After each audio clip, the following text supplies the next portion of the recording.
Good morning, everyone. Please take your seats and get ready for the plenary.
Good morning, delegates.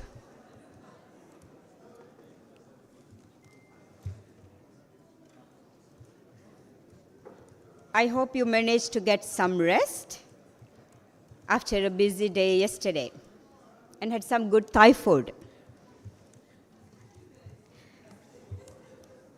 We are well ahead of the schedule and we really would like to keep it that way. So today we will consider the remaining items of the agenda of the preparatory segment. And before we move on the consideration of those remaining items, we will begin with the morning session by hearing back from the contact groups that met yesterday. Budget Committee met yesterday and we will continue with their discussions throughout the week. But before I hand over the floor to co-chairs and co-conveners of the contact groups, I would like to inform that we are really looking for co-chairs or co-conveners from A5 parties. And if we do approach you, please do not say no. And I would really also like to thank those who have already agreed from A2 and A5 parties. And we hope that nobody would say no. And then we could continue finding the co-chairs and co-conveners for the contact groups. And for the contact groups reporting back, first I would like to give the floor to Michelle from Canada to report on the contact group on feedstock. Yes, Michelle, you have the floor.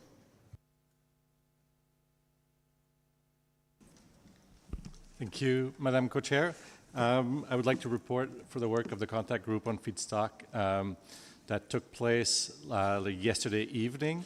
The contact group made modest progress on the draft CRP. However, there was a willingness to engage by many parties. So I believe that there's a good opportunity to continue this work. So I would ask the co-chair if it'd be possible to have additional time at this meeting this week. Thank you very much. Thank you. And now I would like to give the floor to Alessandra from Italy or Liana from Armenia to report back from the contact group on atmospheric monitoring.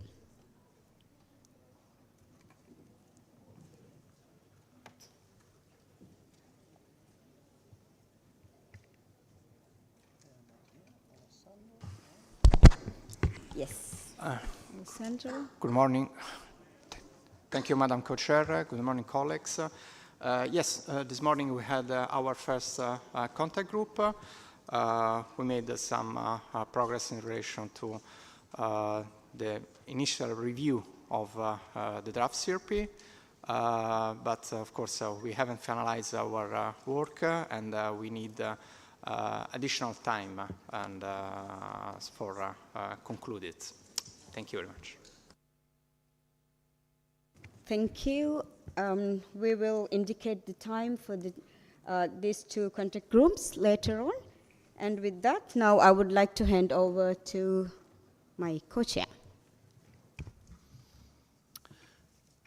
Good morning, everybody, and thank you, Miruza. And what Miruza just said on, let's say, the approaching co-conveners, who can say no to Miruza on that? So I would like to go then to the Halon's contact group that met also yesterday evening. I don't know who is going to report back, but I see the US.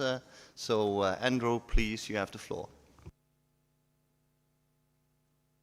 Thank you, Mr. Co-Chair. Yes, the Halon Contact Group met in the final session of the evening last night. A number of parties had come to the meeting since the OEWG with some new reflections on the CRP, so we did have a couple of new ideas introduced for the parties to consider, but we did make some modest progress through the text. We would like to have some more time to continue going through the CRP, so do request that you can provide that for us, Mr. Co-Chair, but if it's, we would be perfectly fine if it were not the final session of the evening. Thank you. Thank you. Thank you for reporting back and the progress you made, and there will be a time slot, let's say this day or the next day. So, and I also would like to urge, make use of the time in the country group as efficiently as possible. I think there's a lot of good progress, and I think we are close to get to good decisions to be forwarded to the high level. Now I would like to go to the agenda, to agenda item 4N on the compliance and data reporting issues, the work and the recommendations of the implementation committee. The President of the Implementation Committee will present his report on compliance issues that were discussed at the 72nd meeting of the committee, held on the 7th of July 2024, and the 73rd meeting, which was convened on the 25th of October 2024, so right before this MOP.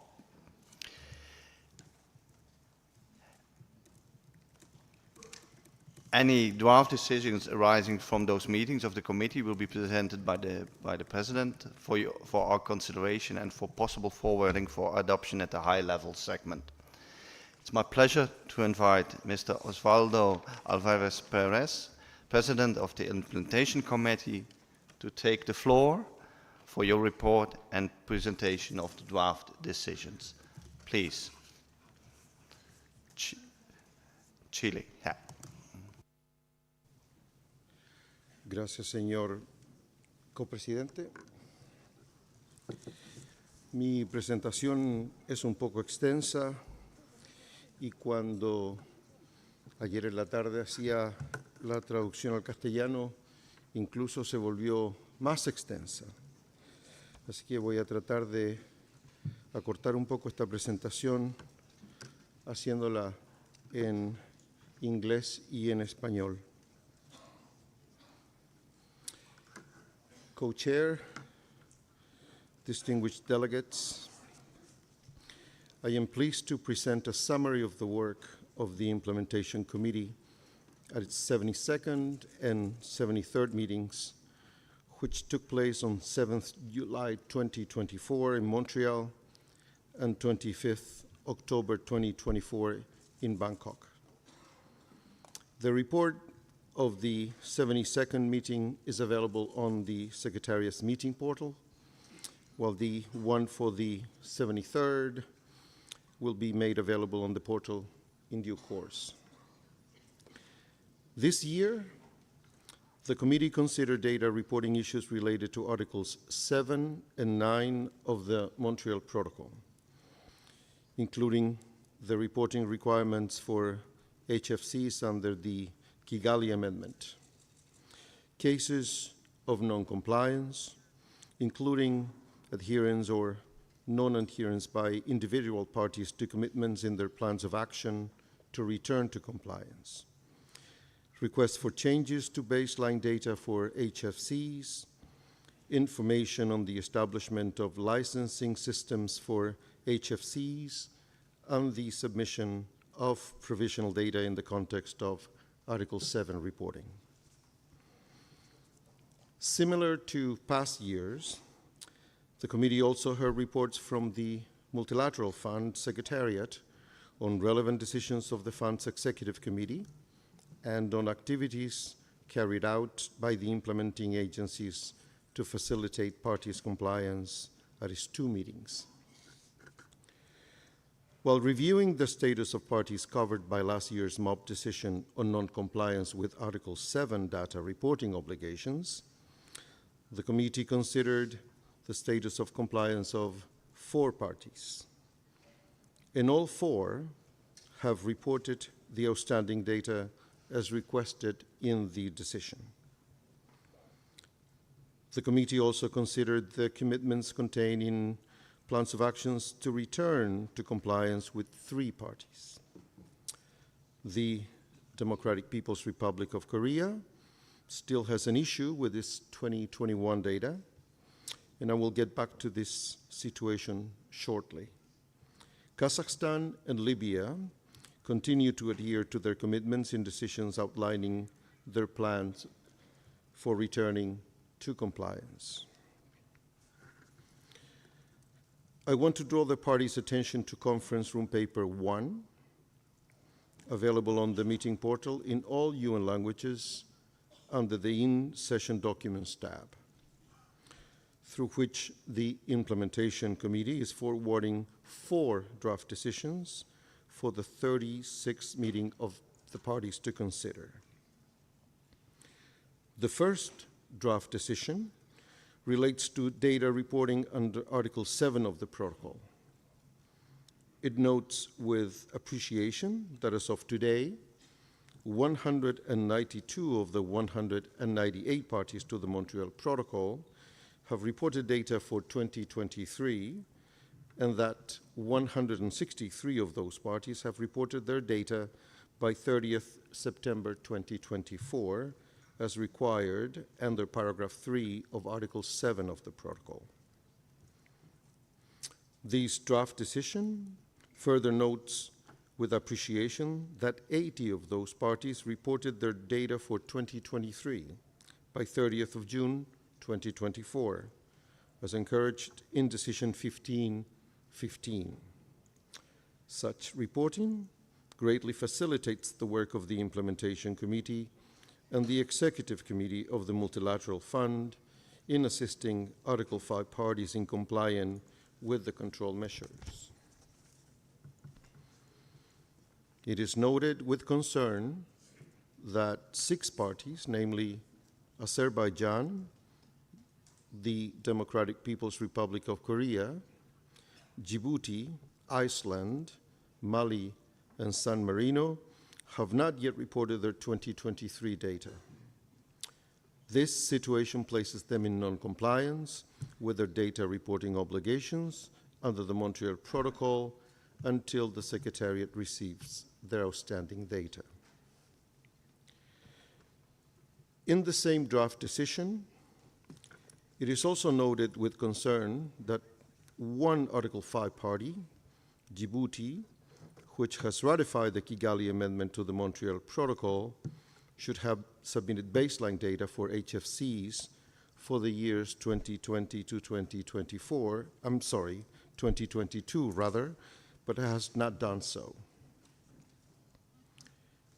This situation places this party in non-compliance with its data reporting obligations under the Montreal Protocol until the Secretariat receives the outstanding baseline data for HFCs.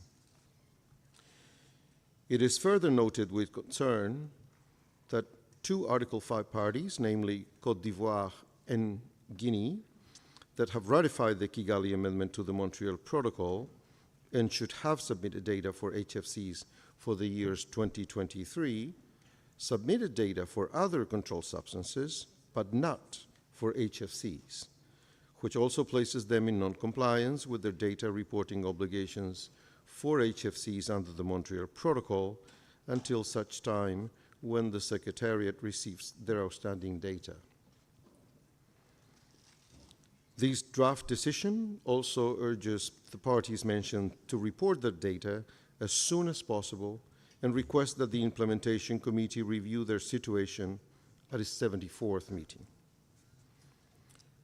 This draft decision also encourages parties to continue reporting their data on consumption and production of controlled substances as soon as the figures becomes available, preferably by 30th of June each year, as encouraged in Decision 1515.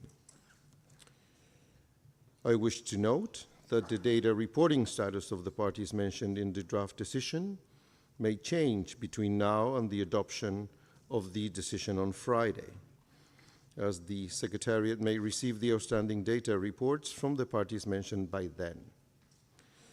When agreeing to forward the draft decision to MOP 36, the committee authorized the Secretariat to continue to update the status of data reporting by parties until the point when the draft decision is tabled for adoption by MOP 36 to ensure that the decision accurately reflects the latest data reporting status of the parties with this requirement.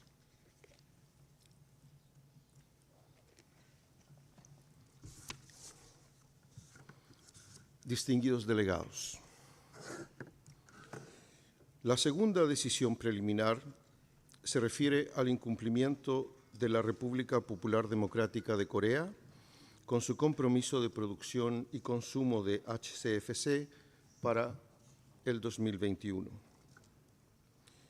Más específicamente, la decisión propuesta señala con preocupación que la República Popular Democrática de Corea no se adhirió estrictamente a sus compromisos para 2021, según lo establecido en su plan de acción para volver al cumplimiento contenido en la decisión 32.6, y que el país no cumplió con las medidas de control de consumo para esa sustancia bajo el Protocolo de Montreal para el 2021.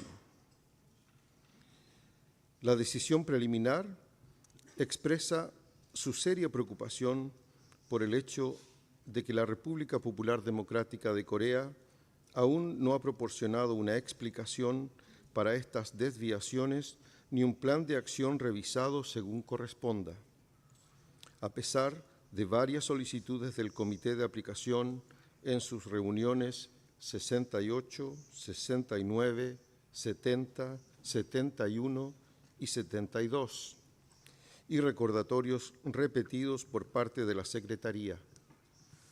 Además, este país no ha presentado un informe de progreso para establecer políticas nacionales adicionales que faciliten la eliminación progresiva de HCFC, a pesar de la solicitud de hacerlo si corresponde en la decisión 3518. La decisión preliminar también señala que la República Popular Democrática de Corea no ha informado sus datos del artículo 7 para el 2023, lo que significa que el país no cumplirá con sus obligaciones de informe de datos hasta que la Secretaría reciba sus datos pertinentes. La decisión insta al país a explicar las desviaciones junto con los datos del artículo 7 para el 2023 y, si corresponde, a presentar un plan de acción revisado para su consideración por el Comité de Aplicación en su 74ª reunión. También se solicita al país que presente su informe de progreso sobre los esfuerzos para establecer políticas nacionales adicionales que faciliten la eliminación progresiva de HCFC. La decisión preliminar también invita a la República Popular Democrática de Corea a enviar un representante a la 74ª reunión del comité, a menos que el país proporcione la información requerida antes de la reunión. Se advierte a la República Popular Democrática de Corea, de acuerdo con el ítem B de la lista indicativa de medidas que puede tomar la reunión de las partes en caso de incumplimiento, y se solicita al Comité de Aplicación que continúe monitoreando de cerca el progreso realizado por el país en la aplicación de su plan de acción y obligaciones bajo el Protocolo de Montreal. Permítame señalar que el Comité ya ha recomendado las reuniones pertinentes de las partes en 5 ocasiones diferentes en casos de incumplimiento por parte de la República Popular Democrática de Corea. Y las reuniones de las partes igualmente han adoptado 2 decisiones, una en el 2020 y otra en el 2023.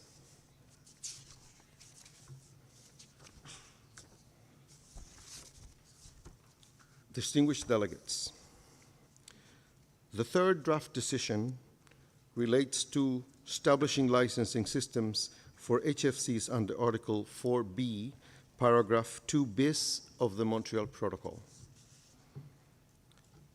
The draft decision notes with appreciation that 154 of the 160 parties that have ratified the Kigali Amendment have established such licensing systems.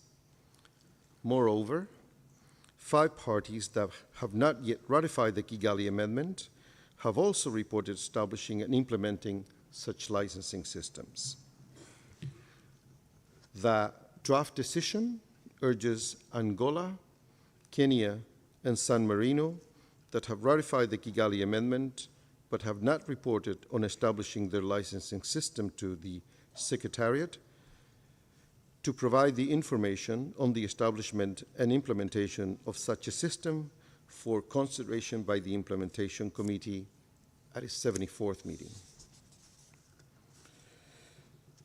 All remaining parties that ratified the Kigali Amendment are also urged to establish and implement their licensing systems if necessary and report that information to the Secretariat within 3 months. As with the draft decision relating to reporting under Article 7 of the Protocol, the status of parties about establishing a licensing system for HFCs may change between now and the adoption of the decision on Friday, as the Secretariat may receive such reports from parties by then. The committee, in agreeing to forward the draft decision on licensing systems to the MOP 36, has authorized the Secretariat to continue updating the list until the consideration of the decision for adoption by the MOP to ensure that the decision accurately reflects the latest information on the status of compliance with its requirement. Distinguidos delegados, la cuarta decisión preliminar se refiere a las solicitudes de El Salvador y Honduras para revisar los datos de referencia.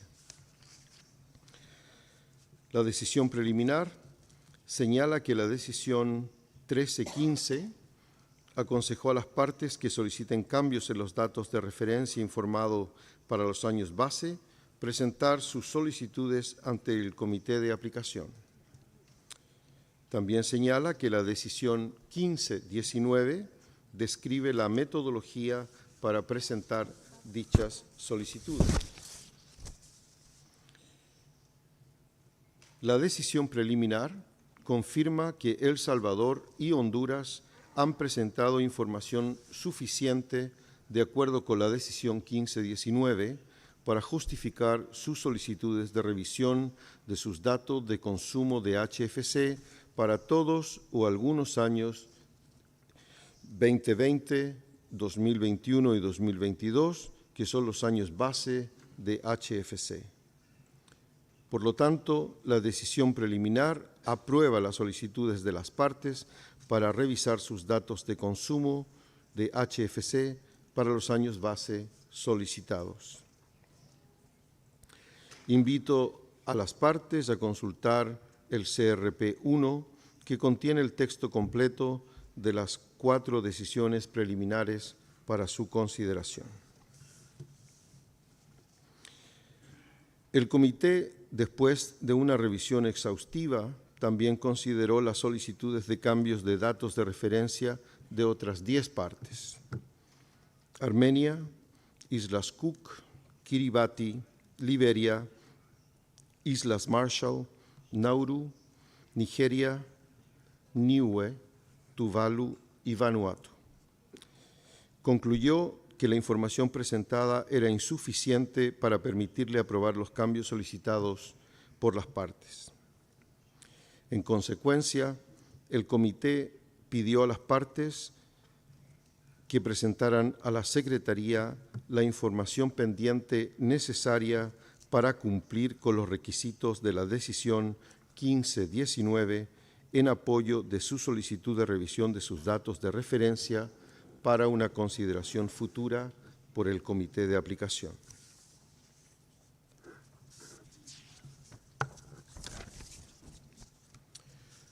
Distinguished delegates, I would also like to draw the parties' attention to the issue of submission of provisional data in the context of Article 7 reporting, which was brought to the attention of the committee by the Secretariat during its 72nd meeting. At that session, the committee requested the Secretariat to prepare a document with an analysis of trends in submitting provisional data, together with any previous discussions and decisions of the committee on the matter and any other relevant information. Members of the committee discussed this document during the 73rd meeting. The oldest recorded case of a party submitting provisional data is from 2005, regarding data for the year 2004. But the Secretariat informed the committee that the practice is much older than that.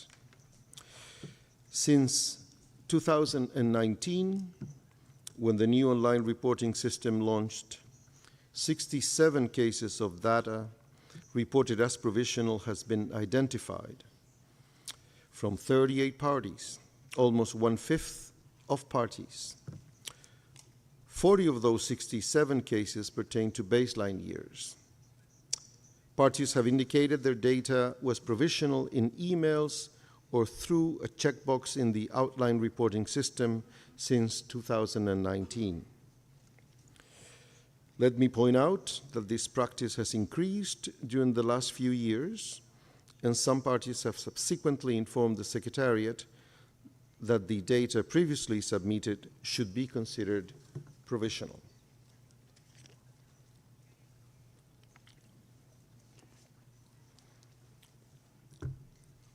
The Implementation Committee has been informed that after receiving provisional data from a party, the Secretariat follows up and requests confirmation from the party that the data is final or that the final data should be submitted as soon as possible. This is done several times a year. However, sometimes some of the data remains provisional for years. The submission of provisional data challenges the work of the Implementation Committee regarding potential non-compliance, because without final data, it is impossible to ascertain compliance with the control measures under the Montreal Protocol. Additionally, and this is quite serious, a party that submits provisional data for baseline years could circumvent the process to revise baseline data under Decision 1315. The Implementation Committee discussed this matter and appreciated that the Secretariat intends to do the following in response to the committee's discussion. A, delete the checkbox from the online reporting system that allows a party to indicate that the data submitted was provisional. And I have to stop here to say that after the Implementation Committee meeting last Friday, I realized that the Secretariat has removed the checkbox from the online reporting system. And B, if parties persist in submitting Article 7 data as provisional, the Secretariat will question the party why it is submitting such data and will submit the data and other related information from the party to the Implementation Committee for its consideration.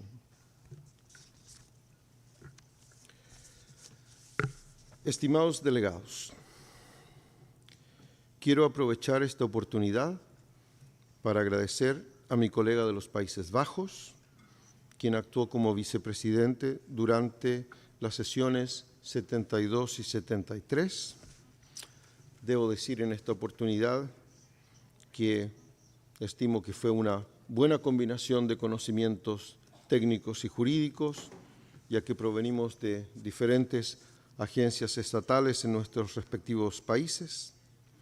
También a todos los miembros, antiguos y nuevos, por su participación constructiva y apoyo, contribuyendo al progreso logrado en los últimos 2 años para el funcionamiento exitoso del mecanismo del cumplimiento del Protocolo de Montreal. A la Secretaría del Ozono, gracias por el apoyo oportuno y la capacidad para actuar en el último minuto para concluir las reuniones con éxito. Se dice por ahí que he presidido las reuniones más largas recientemente. Quizás eso sea cierto.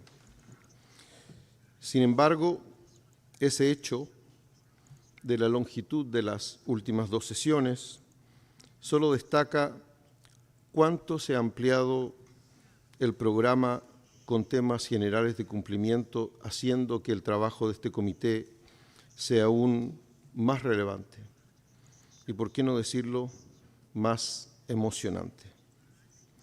Finalmente, permítanme agradecer a mi grupo regional por seleccionarme como miembro del Comité de Aplicación y a las partes que me eligieron el año pasado en Nairobi para servir como presidente de este comité durante las últimas 2 sesiones. Ha sido un inmenso privilegio. Muchas gracias por su atención.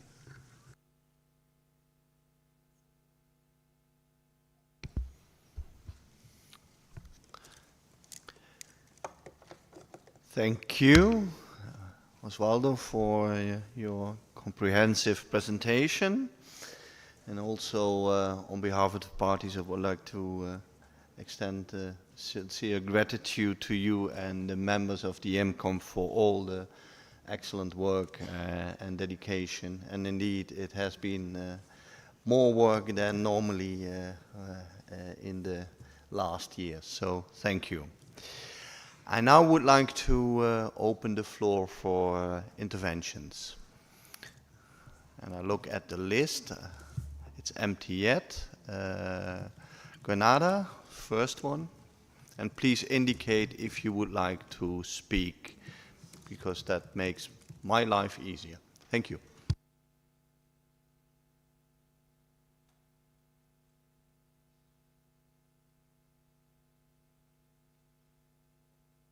Grenada, please. Thank you very much, Mr. Co-Chair. And I would like to say, since that this is the first time that I'm actually speaking in this meeting, again, I would want to, like others before me, thank the Ozone Secretariat for the excellent arrangements for eventually getting me here to this meeting, and also to the government of Thailand for the warm hospitality that has been presented thus far. Mr. Co-Chair, I would just like to make a brief intervention with regards to the report that has been presented by the esteemed President of the IMCOM, and to speak in particular reference to the issue that was raised about the provisional data that has been presented. While I do express equal concerns with the increased number of entries for provisional data, and while I do also understand the administrative issues it can cause for the Secretariat, I still do believe that when this tab or when this facility was created, it was for a particular reason. And whereas some countries may have, for want of a better expression, overused or abused this facility, I believe there are other parties that can still benefit from this facility for reasons that they may have at the national level in finalizing and verifying data. What I also do have some concern about is the manner in which the tab, as was indicated by the President, was removed from the online reporting mechanism or portal. I recall when this online mechanism was developed, there was consultations within network meetings with parties as to how it can be best suited for the parties. And so it was my expectation that if something like that was to be removed, that maybe consideration could have been given to go back to the network meetings with parties, explain the situation at hand and the concerns that have been raised by the dear President, and to see what resolution can be achieved before a decision was taken at that level to remove the tab. Because obviously there are some countries that will still rely on this mechanism. Notwithstanding, an email message could be sent, but it might be easier for some countries just to tick that box to indicate that the data that they have submitted is on a provisional basis. So I look forward to see whether or not further engagements can be had with parties on this issue to see how we can maybe find a better solution rather than just removing the tab from the online reporting mechanism, because as I mentioned, there are some parties that will have situations at the national level that will require them to report data on a provisional basis. Thank you very much, Mr. Co-Chair. Thank you, Grenada. Then I have Kenya, Benin, and Kuwait on my list. First, Kenya. Thank you very much, Mr. Co-Chair. Actually, I want to report on the status of HFC licensing in Kenya, that Kenya is in the process of finalizing the regulations establishing HFC licensing systems in accordance with the legislative process in Kenya. Therefore, Kenya will actually report that before even the 74th meeting of INCOM or during that meeting of the 74th INCOM meeting. Thank you very much. Thank you for this information on the reporting. Then Benin, and then Kuwait. Merci. Merci, Co-Président. Nous remercions le gouvernement de la Thaïlande et le secrétariat de l'Ozone pour l'organisation de cette réunion statutaire de la Convention de Vienne et du protocole de Montréal. Nous remercions également le président du comité d'implémentation pour ce rapport détaillé. Et moi, j'ai juste une observation en ce qui concerne les données, les pays qui ont présenté ou qui ont affirmé que certaines données étaient provisoires.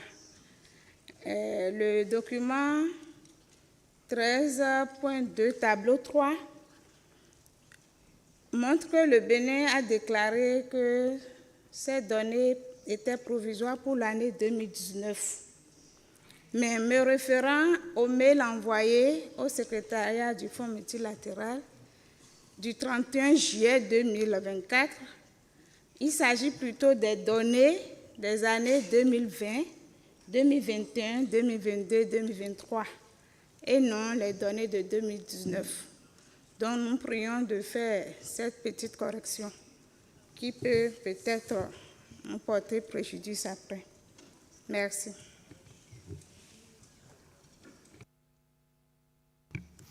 Thank you. I have two more speakers on my list, Kuwait and the United States, and then I also would like to go to the Secretariat to answer some of the questions. So Kuwait first. Thank you very much, Mr. Co-Chair, and I would like to thank the Chair of the Implementation Committee and for the group of parties which participate there. Let me state, before I go deep in that element, that I am one of the Article 5 parties, and I know the concern of collecting this data for reporting for the baselines.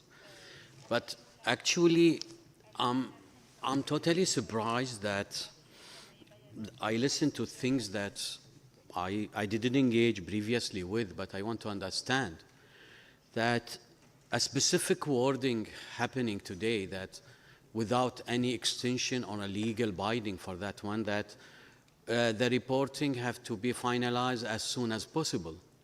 For some countries, this is as soon as possible, as is mentioned from the chair of the IPCOM, years. And for other countries, for 33 months, which is 90 days. How?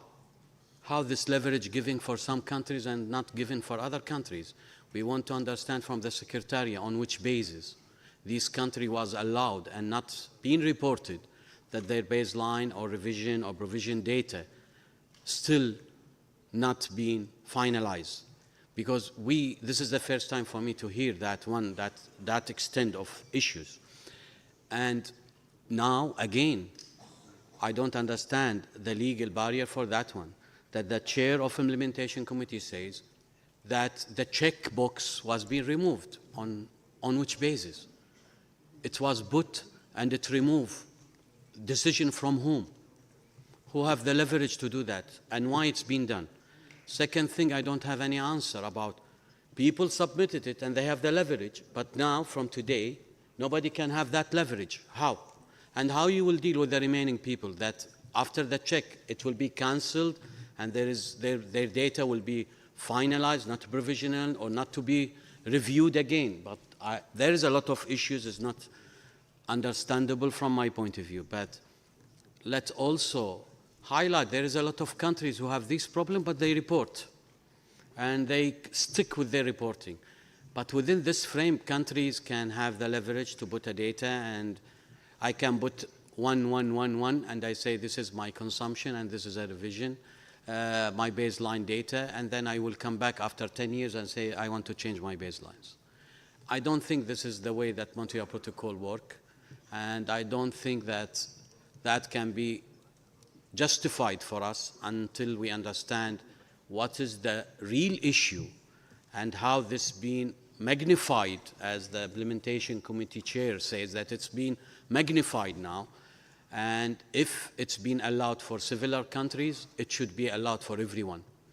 You cannot bind me for having that leverage that other people have it until we have a decision about the people who do it and the people who want to do it. So there is a lot of discussion about this one. So I think the report of implementation committee is not satisfying for Kuwait as it's been now, and I don't like the justifications happen to solve these issues within a decision of I don't know whom that decision was from. Thank you very much.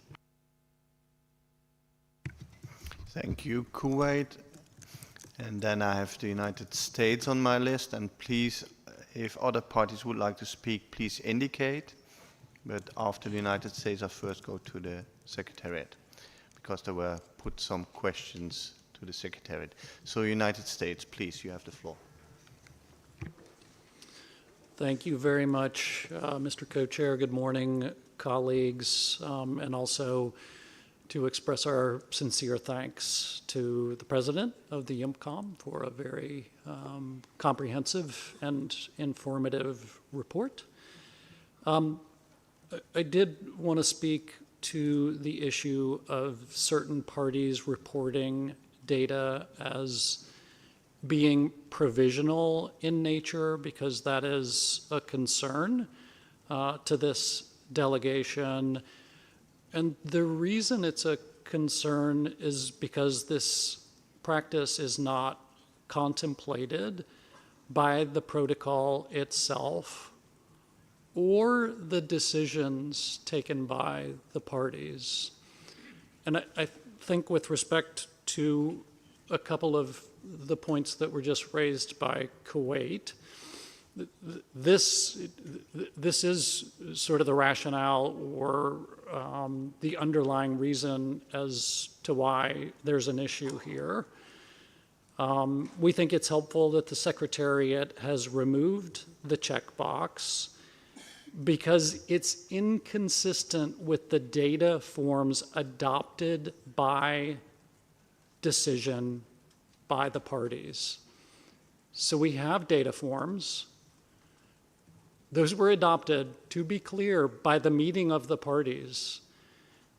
And I understood from Grenada's intervention earlier that there may have been some discussions of this in network meetings, but this is an issue for all parties. So certainly there can be discussions at network meetings about this and many other issues, and those can be and are quite helpful. But we have a decision on this that was taken by all the parties, and so we need to actually follow the terms of that decision. So listen, I think it's also has been quite surprising to us to find out that this was sort of an ongoing practice, and that, as the IMCOM chair said, has been utilized by a great many parties apparently have been doing this. Our understanding is that to the extent,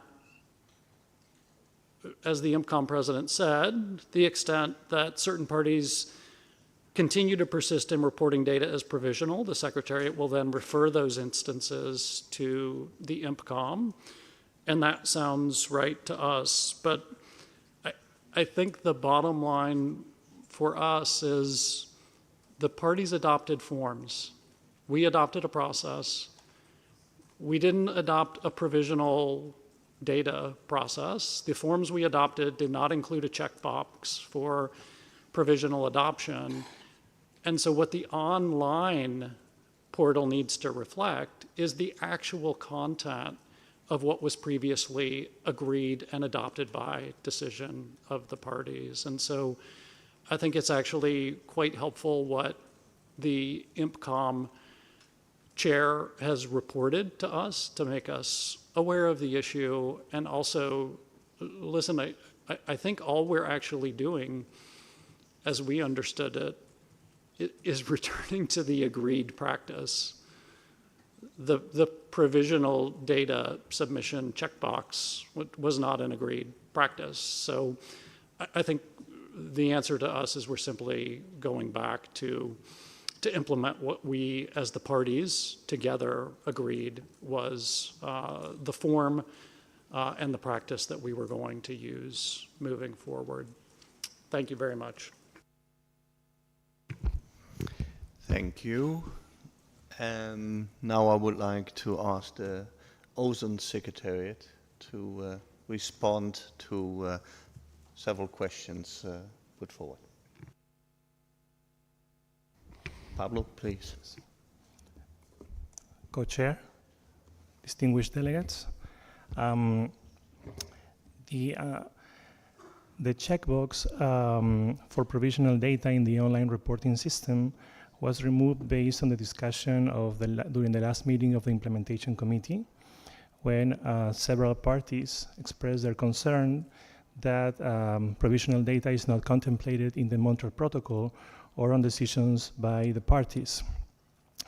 This checkbox had been included in 2019 as a way to facilitate those parties that had been providing provisional data, but according to the last discussions of the committee, then the Secretariat removed this checkbox based, I insist on these discussions.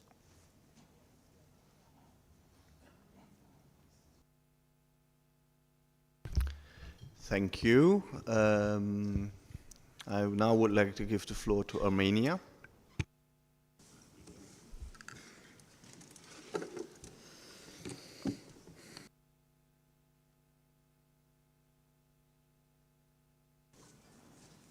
Dear colleagues, first and foremost, allow us to express our gratitude to the Ozone Secretariat and to the government of Thailand for once again providing us with the opportunity and comfortable conditions for collaborative work. Armenia would also like to extend its thanks to our colleagues from the Implementation Committee for the opportunity given to Armenia to present its position on site and address the concerns of our colleagues. This is extremely important to us, and Armenia greatly appreciates it.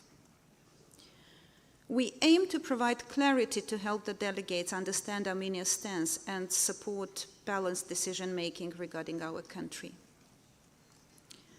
Armenia presented its baseline data based on information obtained from formal institutions that include the Customs Service, the Licensing Authority of the Ministry of Environment, and the quota and licensing documents provided by economic operators. The survey of equipment conducted for the purpose of the KIP preparation through the bottom-up approach has shown that the import data are largely underestimated, which was due to non-accounting of movements of refrigerants from the Eurasian Economic Union, no licensing for blends, and online trade through marketplaces that were controlled, where controlled substances are traded freely despite the regulations. Armenia revised the baseline data on the online platform in January 2024, but later received the notification that the country has recalled data, surprisingly for us, as we didn't. And the Ozone Secretariat informed the party that since the country didn't mark the data for the baseline as provisional, to mention that we were unaware of this option, the revised data shall be subject for consideration by the Implementation Committee. Armenia filed a request to revise its baseline data, providing a summary of required information per decision 15/19. The Implementation Committee requested additional documents such as invoices confirming HFC imports and exports. However, Armenia's membership in the Eurasian Economic Union means no customs checks within our common economic zone, making such documents unavailable. We informed the committee on this at the meeting. We are also actively combating unregulated online trade of HFCs and ODSs and have recently seen progress. A ban on postal trade of such substances within the Eurasian Economic Union has already been adopted, and Armenia has advocated for further restrictions on online platforms, that is e-trade. And we again briefed about this at the IMPCOM meeting. Armenia appreciates the understanding shown in the draft decision allowing us to submit additional information next year. However, we note that this could unintentionally place Armenia in a non-compliance regime for 2024. We are confident that this is not the intention of our colleagues who aim to support Armenia. Thank you, and we remain open to cooperation and further discussions. Thank you, Armenia, and also this will be reflected in the report of this meeting. Then I would like to give the floor to Kuwait. Thank you very much, Mr. Co-Chair, and sorry to take the floor again, but just to reflect on the answering from the Ozone Secretariat, the checkbox was put from the Ozone Secretariat without the engagement of the parties, just to satisfy parties' needs, but the checkbox removed because an implementation committee asked, where is the role of the parties in these issues? Where is the alignment with every party to know that there is something happen within this data and this issues. I think also the second question for myself now with this understanding that the implementation committee mentioned that for provisional data to be adjusted, especially for the baseline, there is an information have to be submitted now. So is that the practice happen to all countries who adjust their baseline on the provisional data, or just specific country was asked to submit more information? And we want to be fair with everyone.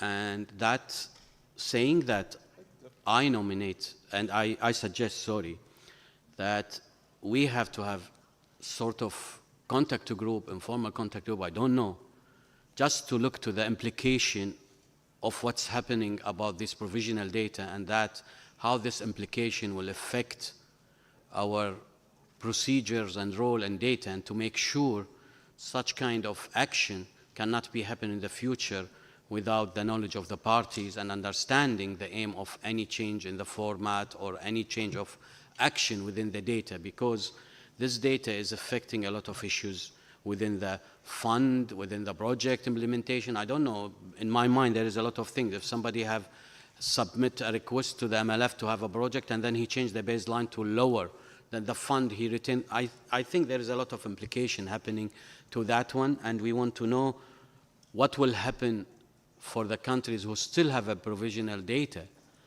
and the checkbox is moved for others. So how we can deal with the people who insist to be dealt as previous country who have that issues. Thank you very much. Thank you, Kuwait. And I have several speakers on my list now. Chile, European Union, Argentina, and Bahrain. But first I would like to give the floor to Chile, to the president of the implementation committee, I presume.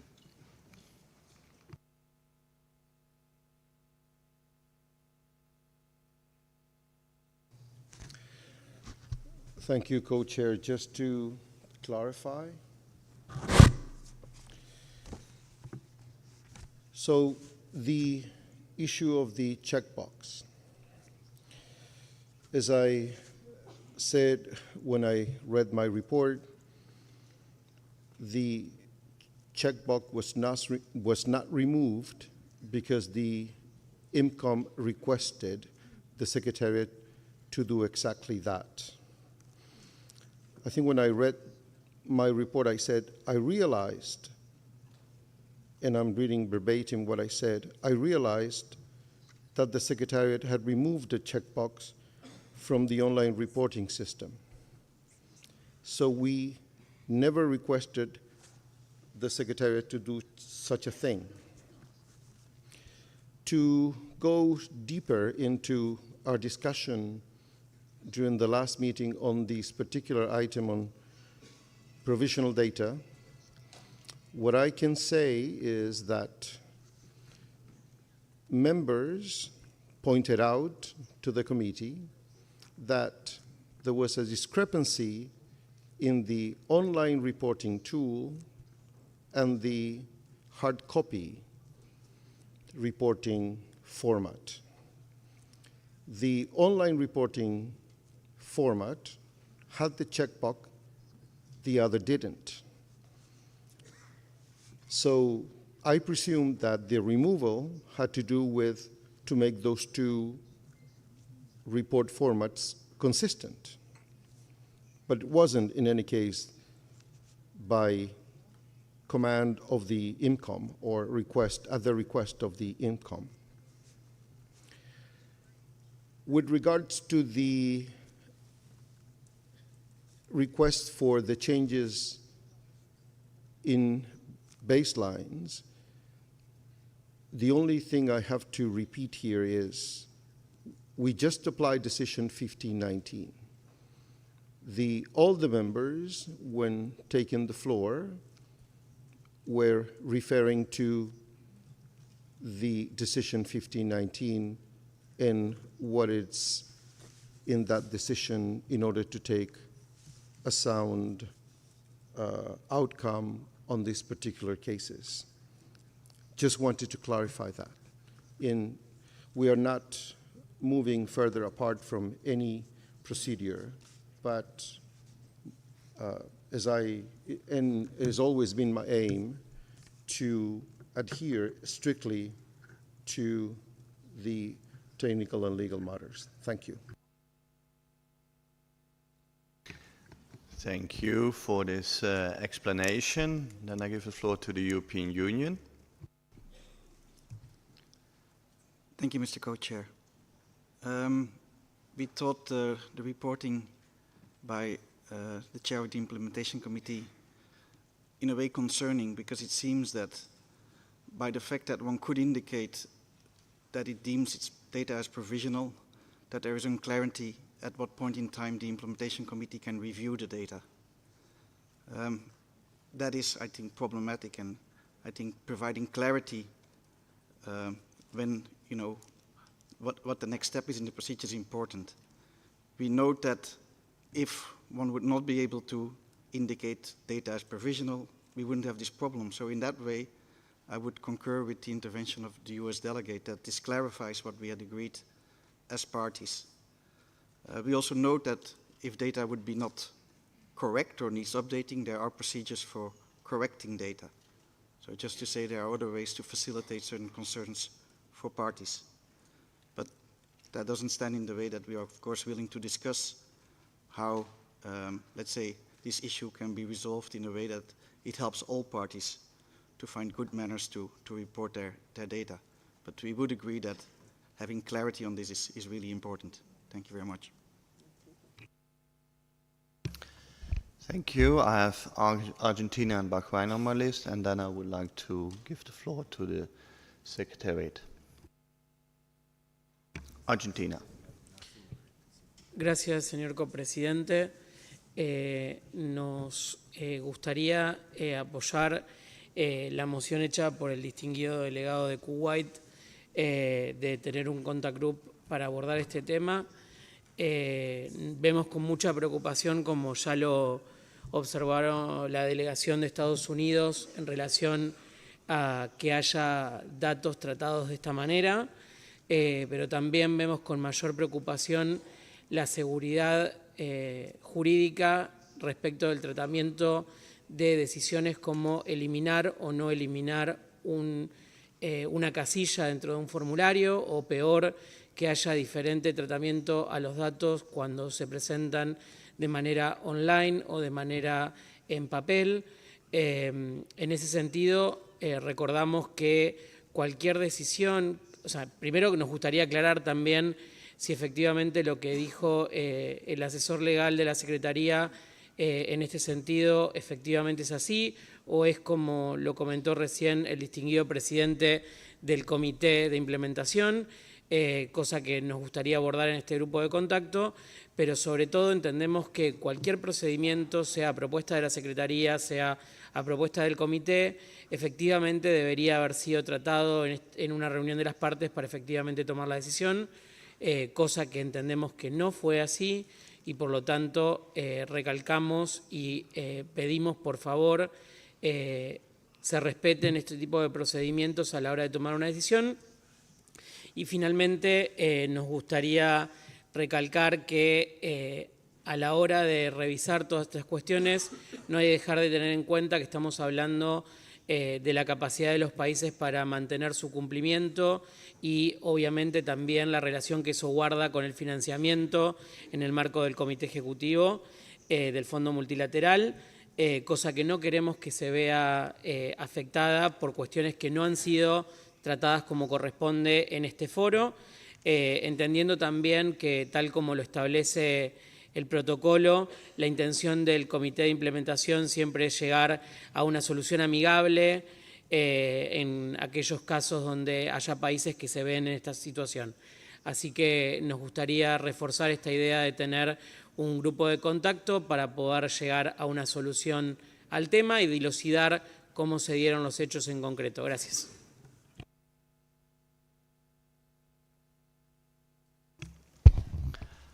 I have Bahrain on my list. شكرا سيد الرئيس المشارك الشكر أيضا إلى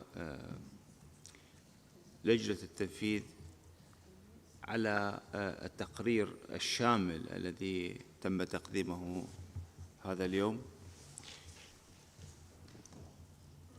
ومن الملفت حقا أن تمت الإشارة خلال هذا البند إلى ممارسات قد تكون غريبة لأول مرة يتم السماع بها في هذه الجلسات، ممارسات لم نقم سابقاً بالاعتياد على معرفة أنها ممكنة أو غير ممكنة. موضوع البيانات المؤقتة موضوع مقلق جدا كما أشار العديد من الأطراف الذين سبقوني، ولا أريد أن أعيد ما تم الإشارة له، ولكن لم يكن واضحا هل سيتيح ذلك لأي طرف في الحاضر والمستقبل أن يقدم بيانات وتتم مراجعتها وسحبها أو تعديلها، ولأي مدى سيكون ذلك ممكنا وكيف سيكون. هذا بناء على أنه تم في السابق. خصوص إزالة مربع الاختيار أيضا لم يكن واضحا من خلال رد الأمانة الموقرة وكذلك ملاحظة رئيس اللجنة الموقر أنه متى تم إزالة مربع الاختيار وكيف تم ذلك أيضا لم يكن واضحا. نريد توضيح أكثر لنعرف من قرر ذلك وكيف قرره ومتى تم إقراره. أرجو إعطاء ملاحظة واضحة بهذا الشأن لكي يستوعب الأطراف آلية ما حصل بالتحديد.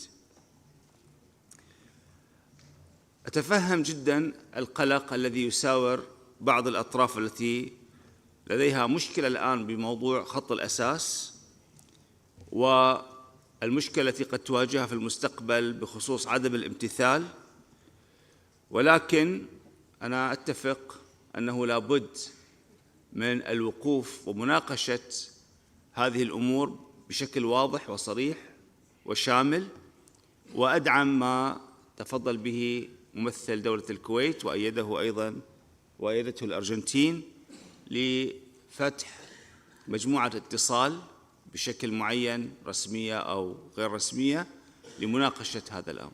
شكرا سيد الرئيس المشارك.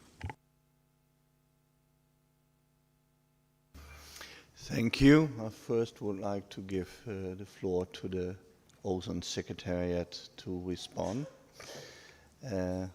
And then I have a list of speakers, so please indicate if you would like to speak, but first I would like the Ozone Secretariat to respond.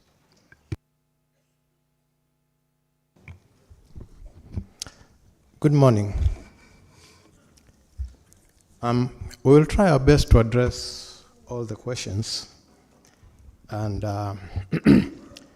where we are not clear, then probably some of the discussions can take place bilaterally.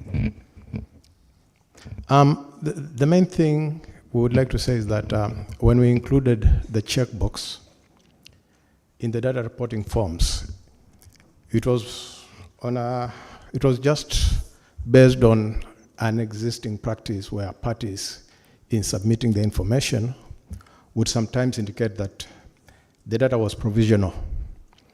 And since it had been going on for a long time, and normally we needed to go back to those parties to confirm when the data was final, so we needed a mechanism to be able to track easily. And so that's why the checkbox was included. It was a good faith action, not intended to cause trouble.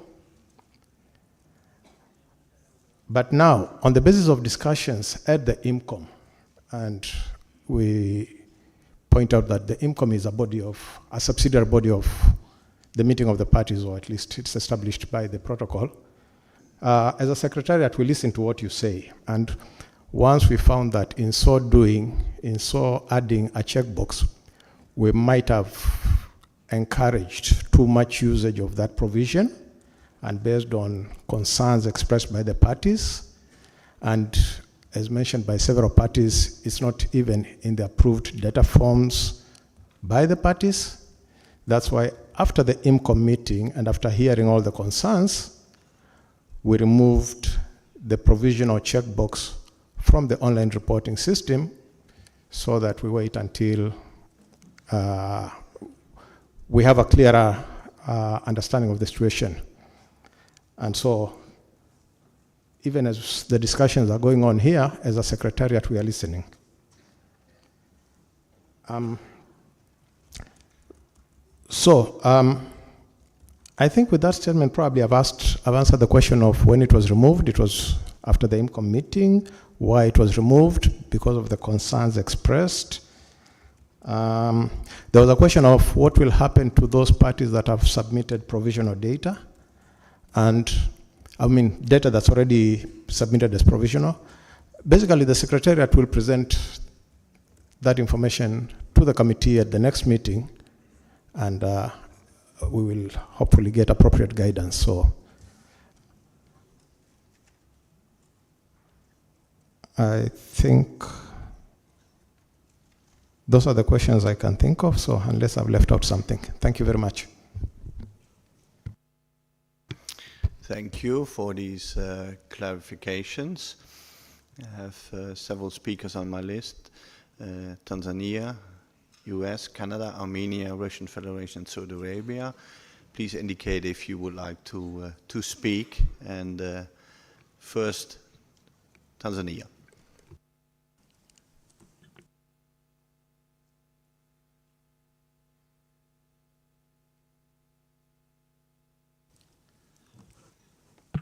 Thank you. This being the first time the United Republic of Tanzania is contributing, my delegation would like to thank the government and the people of the Kingdom of Thailand for their hospitality and for the Ozone Secretariat for organizing this important meeting. We would like to inform the meeting that Tanzania has a licensing framework for ODS in place through the Ozone regulations of 2022. Whereby a person wishing or desiring to import or export controlled substances is required to seek for a permit from the Registrar of Chemicals or Director General of Tanzania Bureau of Standards. Thank you, Co-Chair. Thank you, Tanzania. US. Thank you, Co-Chair, and sorry for taking the floor a second time, but we just wanted to react to a few of the comments that I think have been quite helpful and informative. I think it could be useful. So this is a bit of a complicated issue on the provisional reporting, so perhaps it is useful to have a small group to discuss it.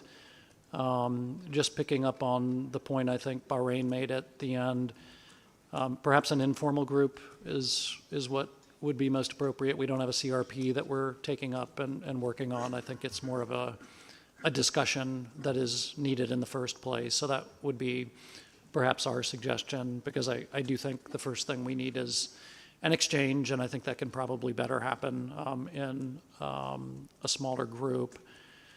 I think there are some important issues that have just been raised. The way I would sort of think of it is, so this has been happening to some extent in the past. We're not sure with respect to where it has already happened that there's any significant effect, in the sense of we think parties eventually have gone back and provided their final data, and presumably, we think, and in the informal group, perhaps we can discuss this, we would assume that sort of everything ultimately gets cleaned up. So maybe we can talk about that in the small group. I think the immediate issue for us is that if you leave so we have agreed forms and they don't, there's nothing about submitting provisional data. in the forms that we have agreed. And as the EU noted, there's also an agreed process to change, to make changes. And so this provisional bit is sort of working outside of our agreed forms and our agreed process. And I think we're a little less worried about the past and mostly focused on, like, I think what we don't want to do, and this is why we think it's helpful. So I think the Secretariat has correctly identified, thanks to the IMPCOM like flagging this issue, that actually there's no protocol or decisional basis for actual provisional submission. So I think they've just corrected that to make it match the actual agreed forms. But the importance of that is so that people don't keep, like, I think that's the issue. We can't change the past, but we should stop encouraging countries to continue submitting the provisional data. So that would be the biggest issue for us, and that's why we think it's useful that the checkbox has been removed. And just to say, yeah, I think it would be useful to have a small informal group, because I think there are some complexities here we're beginning to hear in this discussion. So appreciate a little bit of time at this meeting to dig a little more into that. Thank you. Thank you. I have Canada, Armenia, Russian Federation, Saudi Arabia, and Switzerland on my list, and I would like to close the list now. So I don't see any other parties coming to the list, so Canada, you have the floor. Thank you, Mr. Co-Convener. First of all, I'd like to thank the President of the Implementation Committee for very interesting and clearly expressed report. Now, specifically, I wanted to address the issue of having a group to discuss the matter of provisional data.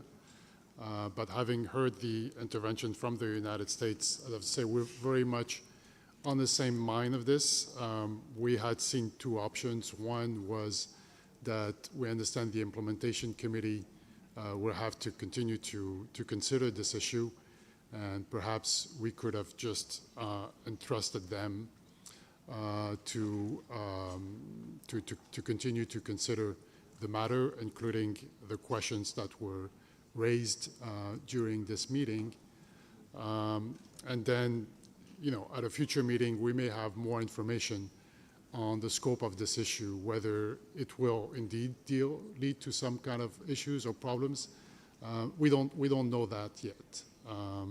So that would be sort of one way to move forward and to the extent that parties are interested in opining on this issue, they could certainly try to do so through their regional representative on the Implementation Committee.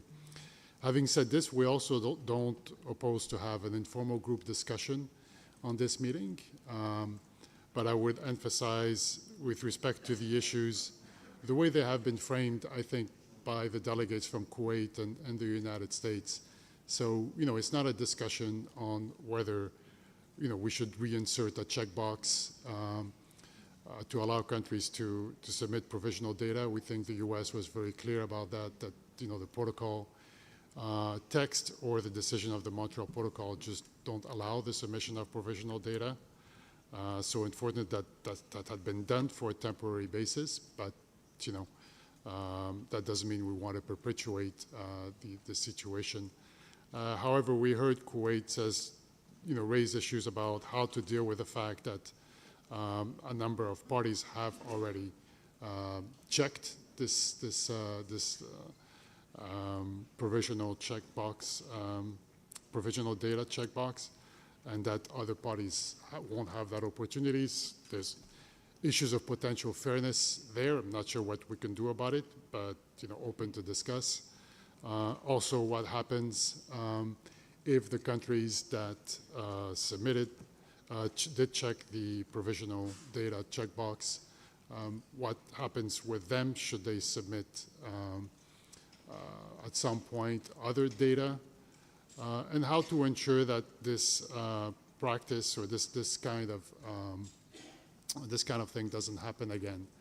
I think that's what we heard the delegate from Kuwait say. So I think, that would be an interesting group of issues as a mandate for the informal group. But just to say again that, we would be interested in participating in the discussion on the understanding that, we don't reopen the idea that the submission of provisional data can be an acceptable practice from now on, given that it's fully inconsistent with the Montreal Protocol and the decisions that we have. Thank you, Mr. Clerk. Thank you, Canada. And then I would like to give the floor to Armenia.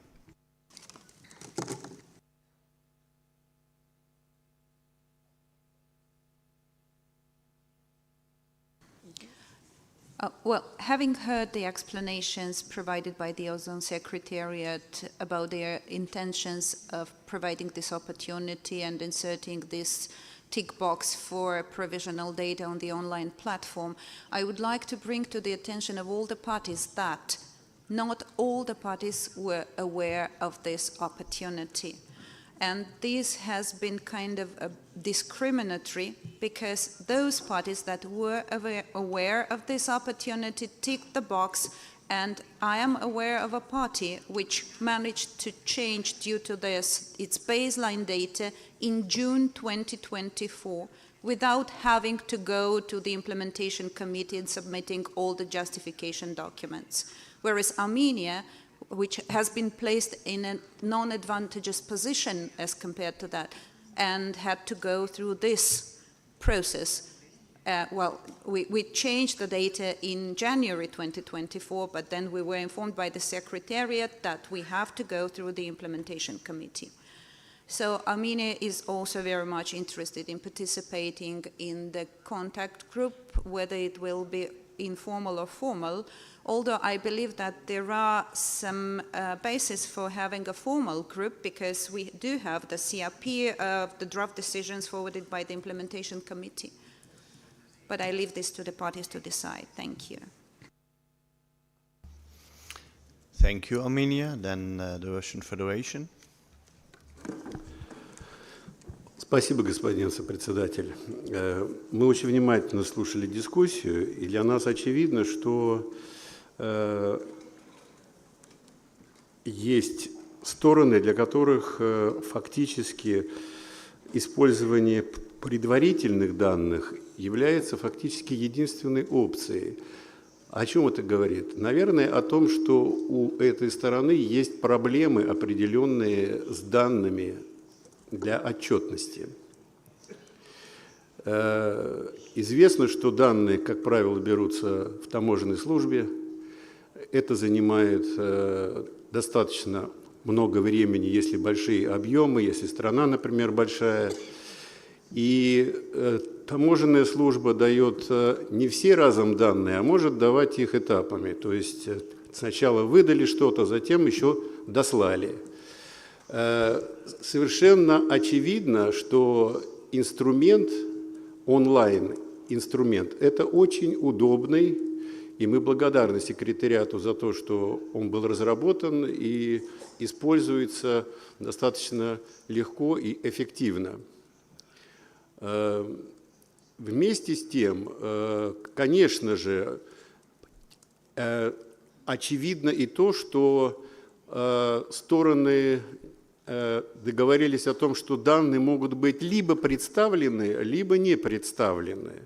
И вот эта опция предварительные данные, она, наверное, носит неофициальный характер, и она создана исключительно для удобства использования этого инструмента.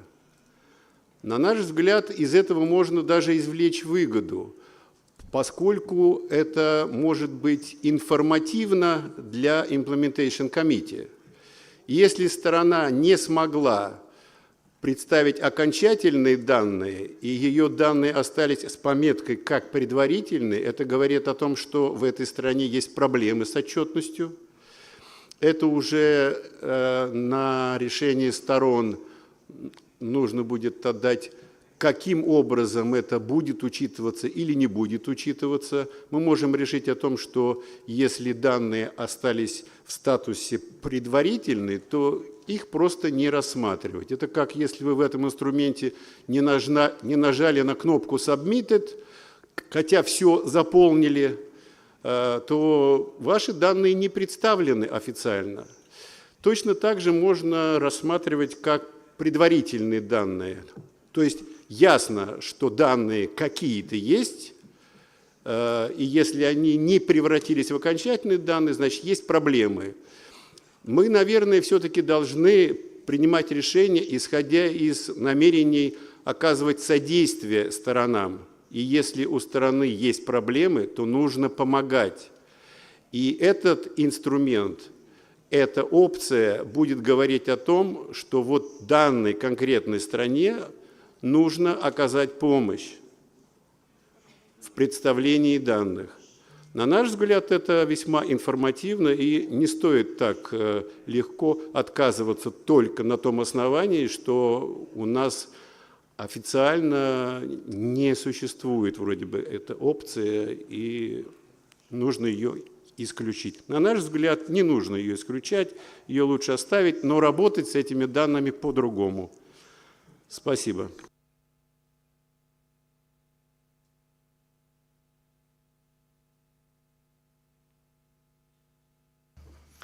Thank you.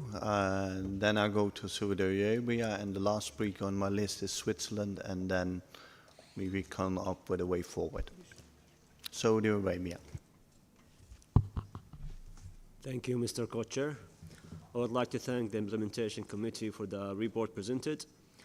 And as several of my concerns were presented already by other parties, so I will be brief in my intervention.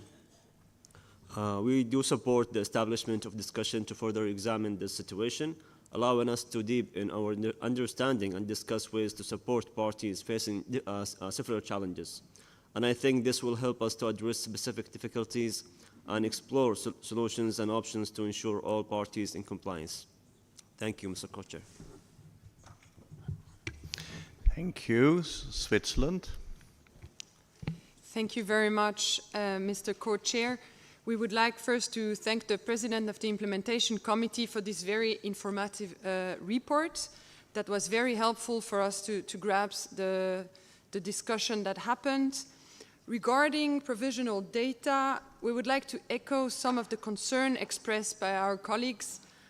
We do have several questions regarding how this practice interlinks with compliance requirements and when does the Implementation Committee role intervenes.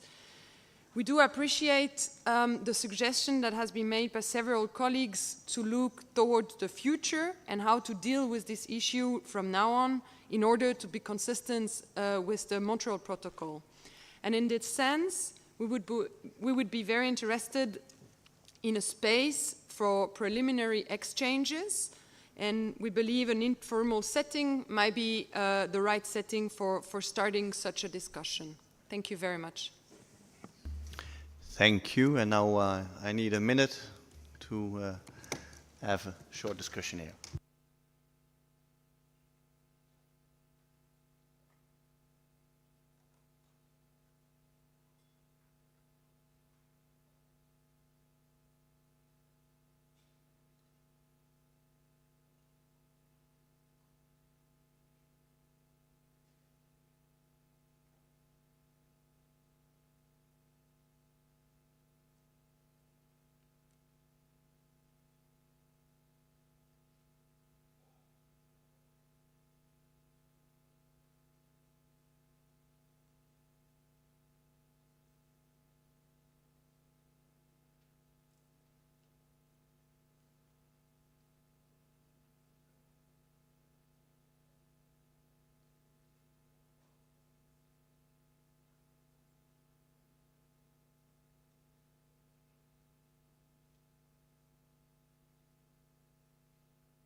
Thank you.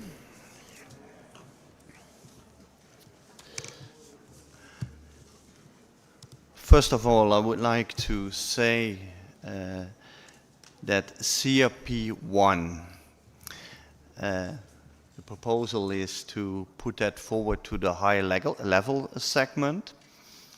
And some parties had comments on it, and they will be reflected in the report. But we would like to propose that this CRP is put forward to the high level segment. So that's one. And I just want to see if there are any objections to that, and we can agree upon that. Yes, so that will be done. Secondly, based on the discussion we had on provisional data, to have an informal group, because there were a lot of different views and also questions, and I definitely think that the Secretariat has to be there to answer those questions as well. And that informal group could look at the issue of provisional data reporting that has happened in the past and became a practice, and look at it in the light of the decisions taken by the parties on data reporting. And then explore the issue and see what is a way forward. It's an informal group because there's no CRP or a draft decision for this, but just look at this issue and get clarifications. And then come back to plenary on this later on. So it's an informal group, and is that agreeable to everybody?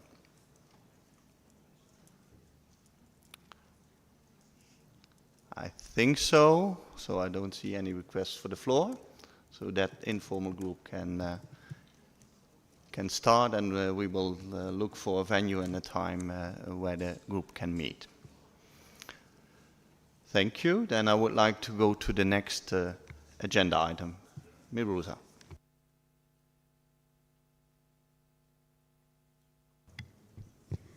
Thank you, and thank you everyone. We will now consider agenda item 5 on Vienna Convention issues. And first, we will consider agenda item 5A on the report of the 12th meeting of the ozone research managers of the parties to the Vienna Convention.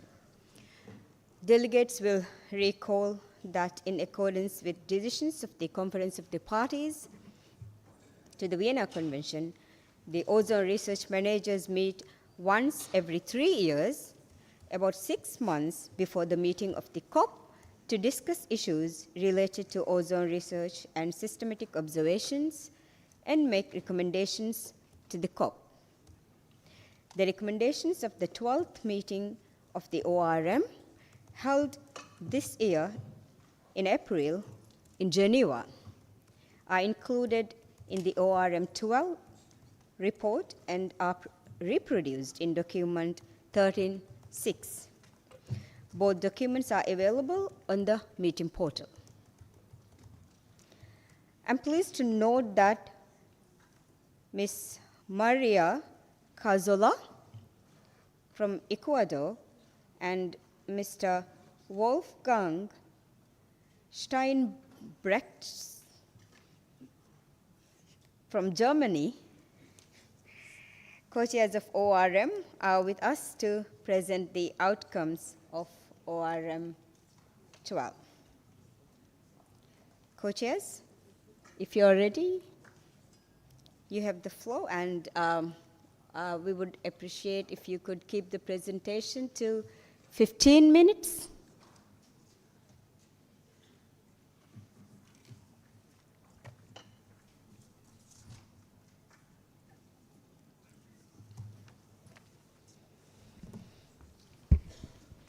Thank you, Madam Co-Chair. Thank you, distinguished delegates, for your attention. For us, co-chairs of the Ozone Research Managers, it is a pleasure to report to the parties the outcome of the 12th ORM that was held in Geneva in April this year. First of all, we would like to mention that this is a very compressed summary of the recommendations of the 12th ORM, and the full recommendations in very detailed manner can be found at the website of the Ozone Secretariat. As a brief background, the ORM reports and WMO UNEP scientific assessments are required under the Vienna Convention and the Montreal Protocol, but they have different purposes. The scientific assessments inform the parties about the latest science and the most recent research for informed decisions. As per the ORM reports, they address research and monitoring needs in light of information provided by the assessments. ORM reports make recommendations regarding international actions on research, monitoring, international coordination, and networking. In regard to the agenda adopted at the 12th ORM, we discussed Vienna Convention matters, the Trust Fund for Research and Systematic Observations.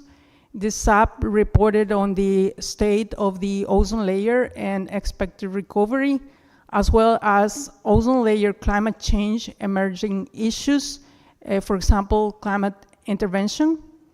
We discussed ground-based ozone and UV monitoring, controlled substances monitoring, space-based monitoring. Also, the parties presented their national and regional reports on ozone research and monitoring. With these elements, we framed the recommendations for the ORM report, which were finally adopted. In regard to the recommendations, they covered 5 areas: research needs, systematic observations, gaps in atmospheric monitoring of controlled substances, and options to enhance such monitoring. This item is particularly relevant, and that is why it is highlighted in this presentation. So in upcoming slides, you will see some items that are equally highlighted in red and are connected to this area of the recommendations. Also on data archiving and stewardship and capacity building. In regard to the research needs, the 12th ORM recommend continue observing and modeling stratospheric ozone variations and trends to improve understanding of lower stratospheric ozone in connection to climate change, to improve understanding of emissions of ozone-depleting substances, HFCs, HFOs, feedstocks, very short-lived halogenated substances, and other relevant gases, their sources, their importance, top-down versus bottom-up estimates. And in order to do this, it is necessary, this is built upon expanded monitoring, observations, modeling, and research of these gases. The 12th ORM also recommend to improve the understanding of ozone climate coupling and the impact on global circulation changes. Equally important to improve the understanding of effects from extreme events due to climate, such as wildfires, other events such as volcanic eruptions, supersonic aviation, space activities, and climate intervention. And the reason is because all these events affect aerosols in the stratosphere, which has an impact on the ozone layer. This is a very compressed summary, but the research needs in the full report are very detailed, and we invite all the parties to take a look at the full report. In regard to systematic observations, the 12th ORM recommends monitoring of trace gases, stratospheric aerosols, surface UV has to continue as opposed to shrinking. It is a concern of the ORM that the number of observing stations is decreasing, and therefore support is needed to continue with this very critical activity. The ORM also recommends maintaining proven systems to observe total column ozone, such as, for example, the observations from Brewer and Dobson instruments, but also to implement and accelerate the implementation of other networks and instrumentation that are cost-effective and low cost. A very important recommendation is to close the observational gaps, especially in areas where observations are very scarce. And usually this is in Article 5 countries. More observations are needed in those places. And to improve monitoring of vertical profiles, fluxes of ODS, very short-lived halogenated substances, and other gases such as N2O, methane, and water vapor. Satellite observations are also important, and a concern is that the observations, profiling observations, for example, the MLS is going to end soon, so ground-based observations could substitute for that. And to improve monitoring of variables relevant to study connections between ozone and climate change. And throughout, it is emphasized that observations such as ground-based and ozone sounding are at the heart of validating satellite data for trends and analysis. And with this, I hand over to my co-chair. Thank you.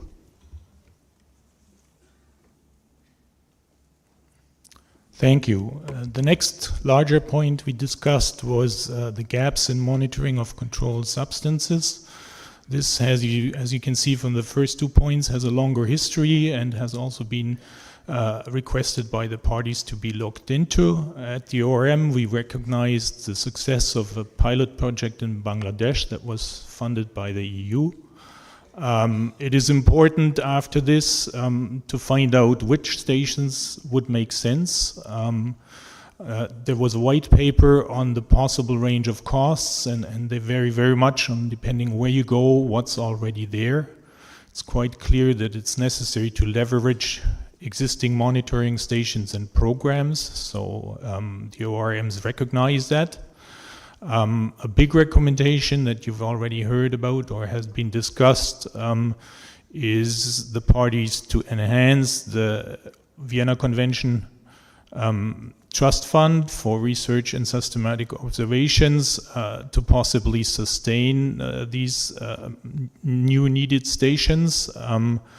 And it's very important for the ORM that this is advanced, and it's also related to the agenda item 4F that has been discussed.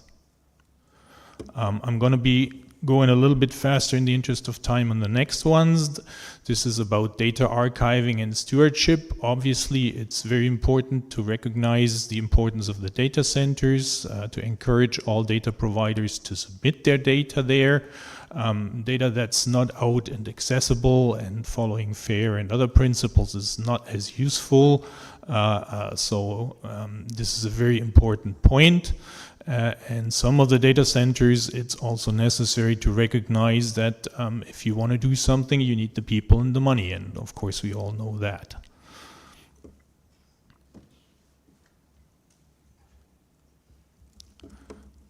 important point in the ORMs is always a discussion of capacity building. The ORM recognizes that there has been quite a bit of success in the past, especially regarding ground-based total ozone measurements, calibrating and intercomparing those. The Vienna Convention Trust Fund on Observations and Research has helped in the past for many, many years with doing that, although the money is very, very tight. So getting more money is important. One of the things that the trust fund, the capacity building is very important, is building the scientific capacity in developing countries and other countries, and a future expansion of the fund would certainly help to get better there, and the possibilities and the needs that come up with monitoring controlled substances is certainly important in that aspect. Let me try to summarize even more.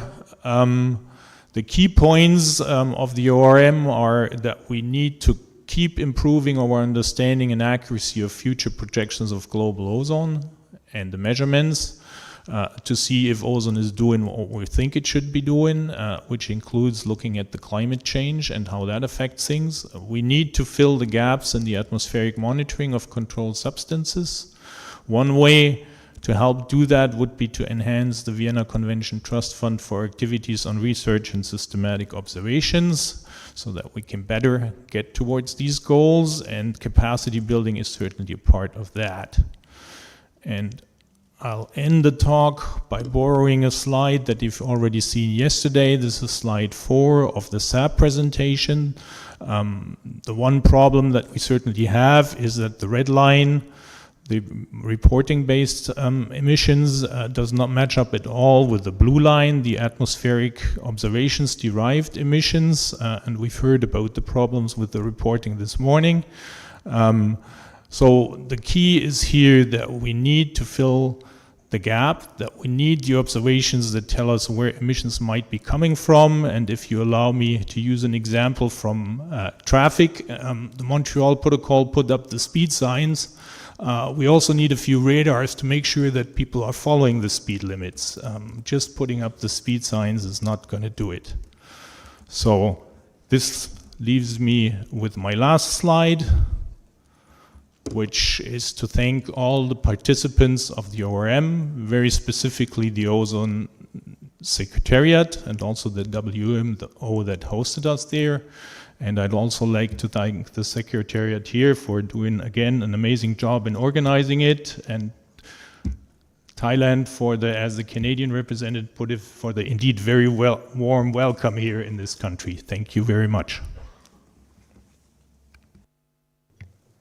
Thank you for the presentation, and on behalf of all the parties, I would like to thank you, the co-chairs of ORM 12, and also the ozone research managers and the experts who participated in ORM 12 for the excellent work and for the recommendation. Thank you. Thank you. A CRP has been submitted for consideration under this agenda item, and I would like to invite one of the proponents, Finland, to introduce the CRP. Thank you, Madam Co-Chair, and thanks for the presentations by the ORM chairs. As co-chair of this meeting have informed us, we need to have decisions related to the atmospheric monitoring, enhancing of it, both at the COP and the MOP, in order to facilitate progress in enhancing of global and regional atmospheric monitoring, which is a key asset to support the integrity and credibility of the most successful environmental agreement, Vienna Convention and the Montreal Protocol.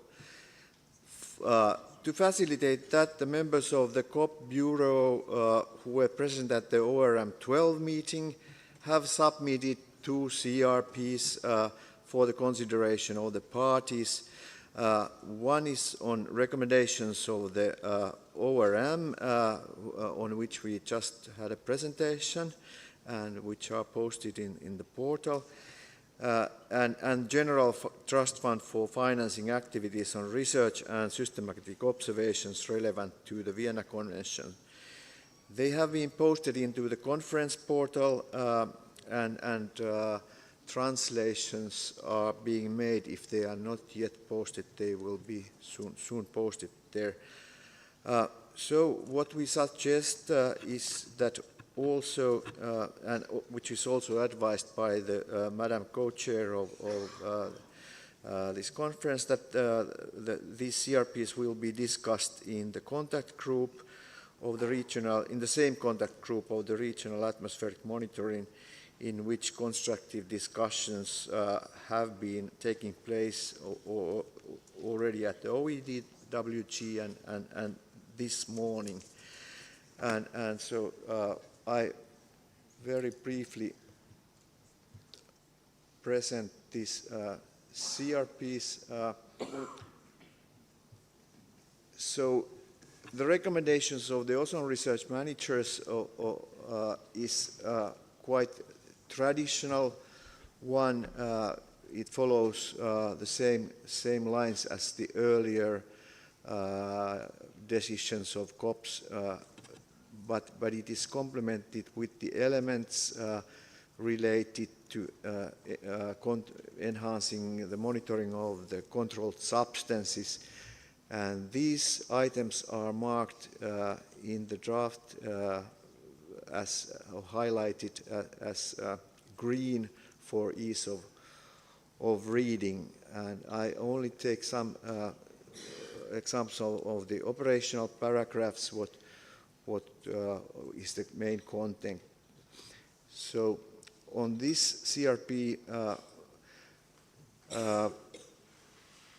we suggest that the parties take note on appreciation of the report of the 12th ORM and to encourage parties to adopt and implement as appropriate the recommendations of the ozone research managers under the topics of research needs, systematic observations, gaps in global coverage of atmospheric monitoring of controlled substances, and options for enhancing such monitoring, data archiving, stewardship, and capacity building. And to encourage parties accord priority to some items of the different groups of the ORM related to research and systematic observation activities, maintaining and augmenting and restoring, where feasible, establishing new long-term capacity for atmospheric monitoring and observation of substances controlled under the Montreal Protocol, improved management and analysis of observation data, including international open access and collaborative research activities, support for capacity building in developing countries on these activities, encouraging national ozone focal points to improve communication with the ozone research managers, and requesting ozone research managers at the next, on the 13th meeting, to continue review the situation of atmospheric measurements and monitoring of substances controlled by the Montreal Protocol, and make specific recommendations for further strengthening of atmospheric monitoring. So that was the first CRP submitted by Ecuador, Finland, and Indonesia. So members of the Bureau who were present in the ORM 12 meeting. And the second CRP is about General Trust Fund for financing activities on research and systematic observations relevant to the Vienna Convention. And I go directly to operational paragraphs. Can I come in? We will just consider the first CRP as you just have presented. And when we get to the agenda item 5B, you can present the CRP too. So the one that we, thank you so much. So the CRP just presented by Finland, is COP CRP1, and it's posted on the meeting portal. Thank you so much. And like rightly indicated, and also as we indicated yesterday, the CRP will be discussed in the contact group of the atmospheric monitoring that we established yesterday. And as also have indicated the green and yellow text, it would be good if the contact group could focus on the highlighted text when discussing this CRP. And unless there are burning questions, I would like to turn to next agenda item, which would be 5B. Australia, you have the floor. Thank you very much, Co-Chair, and good afternoon to delegations. We don't have any burning questions. We just wanted to make a very few quick observations. We would like to welcome the report from the 12th Ozone Research Managers meeting, and we are supportive of the report's recommendations. They do largely point to the need to expand and improve the global monitoring networks and to ensure their long-term sustainability. And as has been noted, these recommendations do tie in closely with agenda item 4F on atmospheric monitoring of controlled substances. The recommendations also relate to emerging issues that may present new vulnerabilities to the protection of the ozone layer and the goals of the protocol. We would like to thank Ecuador, Finland and Indonesia for bringing forward a draft CRP for our consideration. We will be happy to work with other parties on the CRP in the contact group. We have also received some thoughts from our own scientists involved at the meeting about our priorities, and we will review and compare what is in the CRP and potentially see if there are any additions that we could make. Thank you very much, Co-Chair. Thank you, Australia. And no, okay. Thank you. And with this, I will hand over to my co-chair for the next agenda item.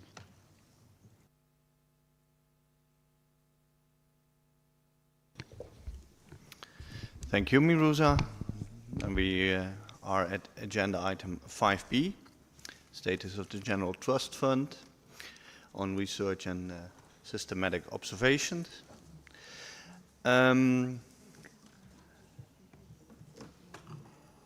Indeed, there will be some people coming to the stage. Please come forward with Professor Ravi Shankara and Paolo Lai and Sofia to give the presentations.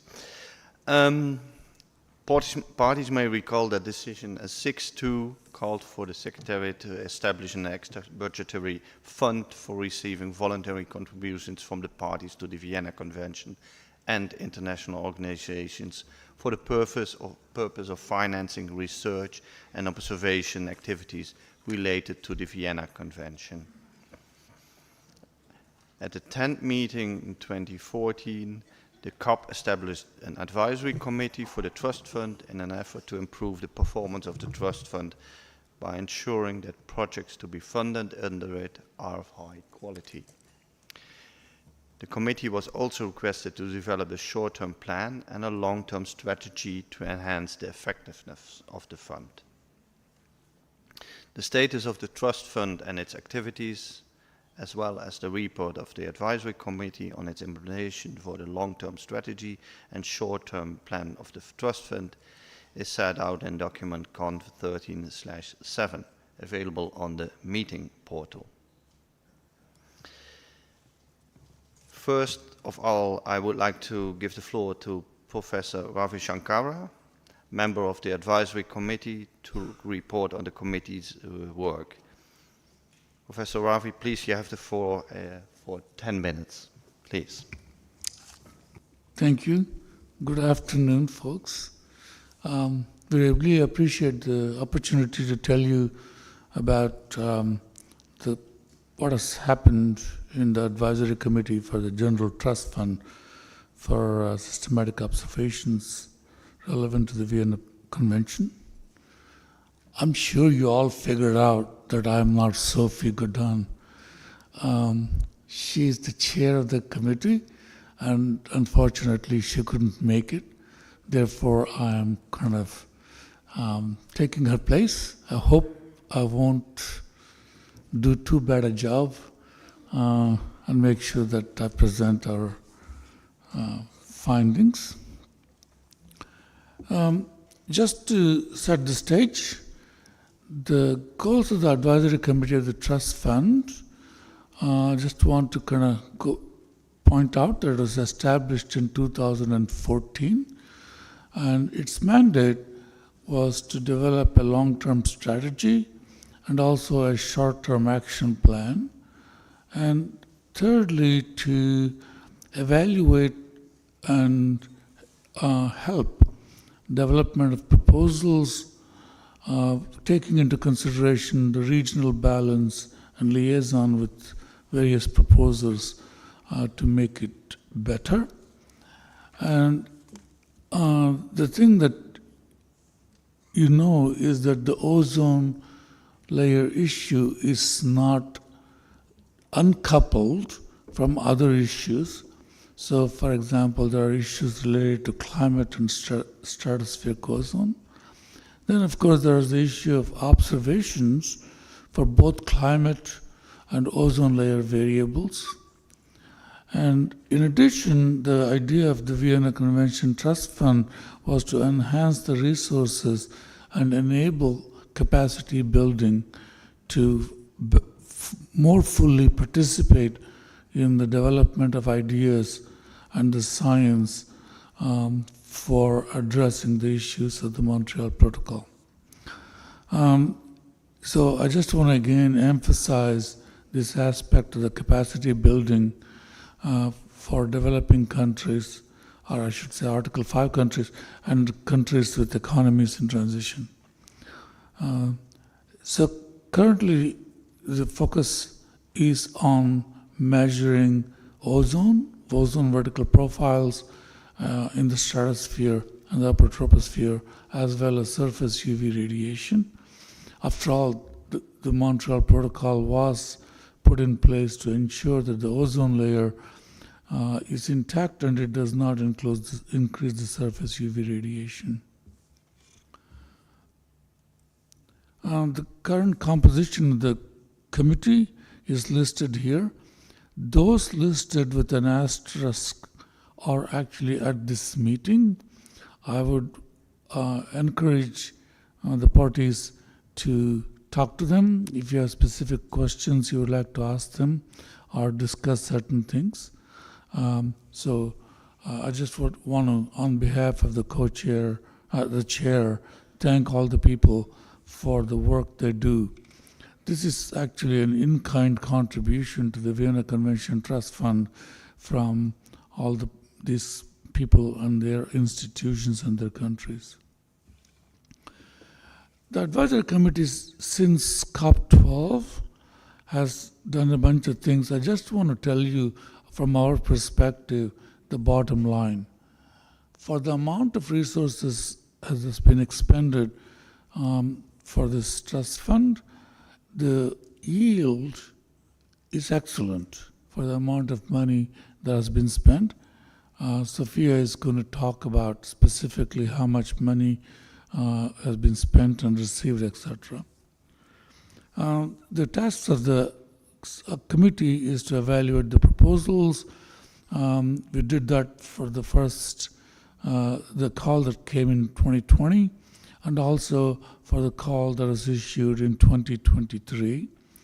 The guidelines for these proposals are pretty clear, and it has been written out. It is the key point is this money should be viewed as seed money to actually start and nourish and continue programs in these countries. And it is limited to $50,000 US because of the limitations in the amount of money that's available.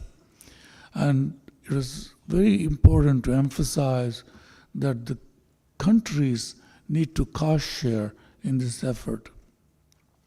So because of the limited funding, we have been focusing mostly on the short-term plans, and essentially it's focused on calibration of intercomparison campaigns, training activities, instrument refurbishment, acquisition of instrument by Article 5 and countries with economies in transition to enhance capacity.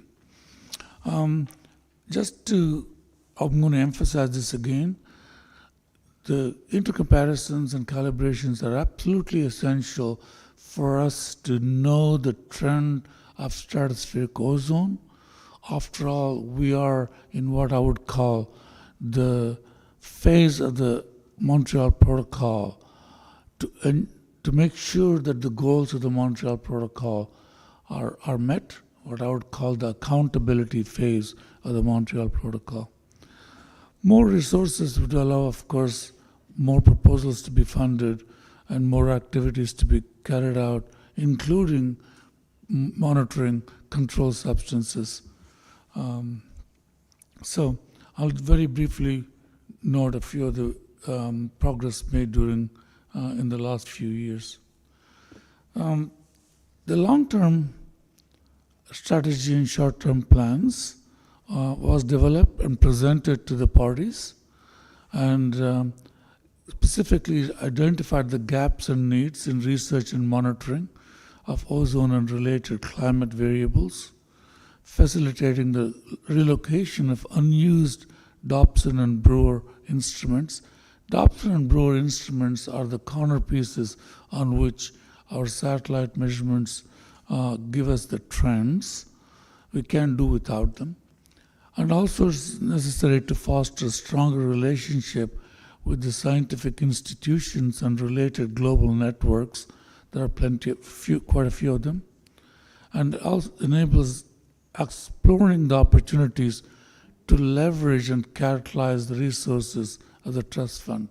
So the key message here is the trust fund provides a lot more than the amount of money it spends, because it constantly tries to leverage the fund to do more with what is available. In terms of identifying the gaps, those things are listed. I'll briefly go through this. Need to strengthen the total ozone observations in the tropics and subtropics, and also the parts of the southern hemisphere. Need for high quality measurements, calibration and validation of satellite sensors, and note that the Brewer and Dobson spectrometers still are the cornerstones for total ozone observations, and they are dwindling, and also the expertise for dealing with them is going down. So it is essential for us to transition from these legacy instruments into something that is more modern and hopefully longer lasting and easier to operate instruments. So it's essential to go through this transition of the legacy instruments. The identification of gaps and needs, I'll just very briefly mention there are still issues related to the ozone vertical profiles and the distribution of ozone, and the scientific activities supporting the Montreal Protocol. We encourage greater participation from Article 5 countries and also countries with economies in transition, not only in doing the science, but evaluating the science and taking the science to the users, that is you, the parties. So highly encourage people to participate in these activities. In a different light, the things we have talked about, then we need to quantify the emissions of controlled substances, and we came up with the idea that there's some confusion as to exactly what VCTF funds, what needs to be done, etc. We would like to organize a virtual workshop that will enable the countries to know how to write the proposal, what to write, what are the things that are being looked at. That way would actually enhance these capabilities for writing superb proposals. And a couple of very quick things. Relocation of idle ozone monitoring instruments. There are instruments that could be repurposed, rebuilt, refurbished, and could be used in countries that really need them. So this is kind of the joint effort of the parties would make this feasible and successful. It requires not only the countries who would like to have it, but also the countries who can supply those instruments and repair them if necessary. Getting towards the end, the foster stronger relationship with scientific institutions and related global networks. There are many of them, and in kind of coming together with these networks would enable the countries to actually look at what they can do and how best they can provide that information. And we could enhance the relationship between the Pandonia Global Network, which uses the Pandora spectrometers and the other instruments, and especially satellite missions, and enhancing the relationship between GCAS, which is mostly geared towards looking at climate variables and kind of bringing together the synergies in these observations so that we can get more for our money, and maintaining close connections between advisory committees and existing controlled substance networks, such as, for example, the NOAA network and the A-Gauge network. If this trust fund takes on the monitoring of Montreal Protocol gases. One more couple of quick things.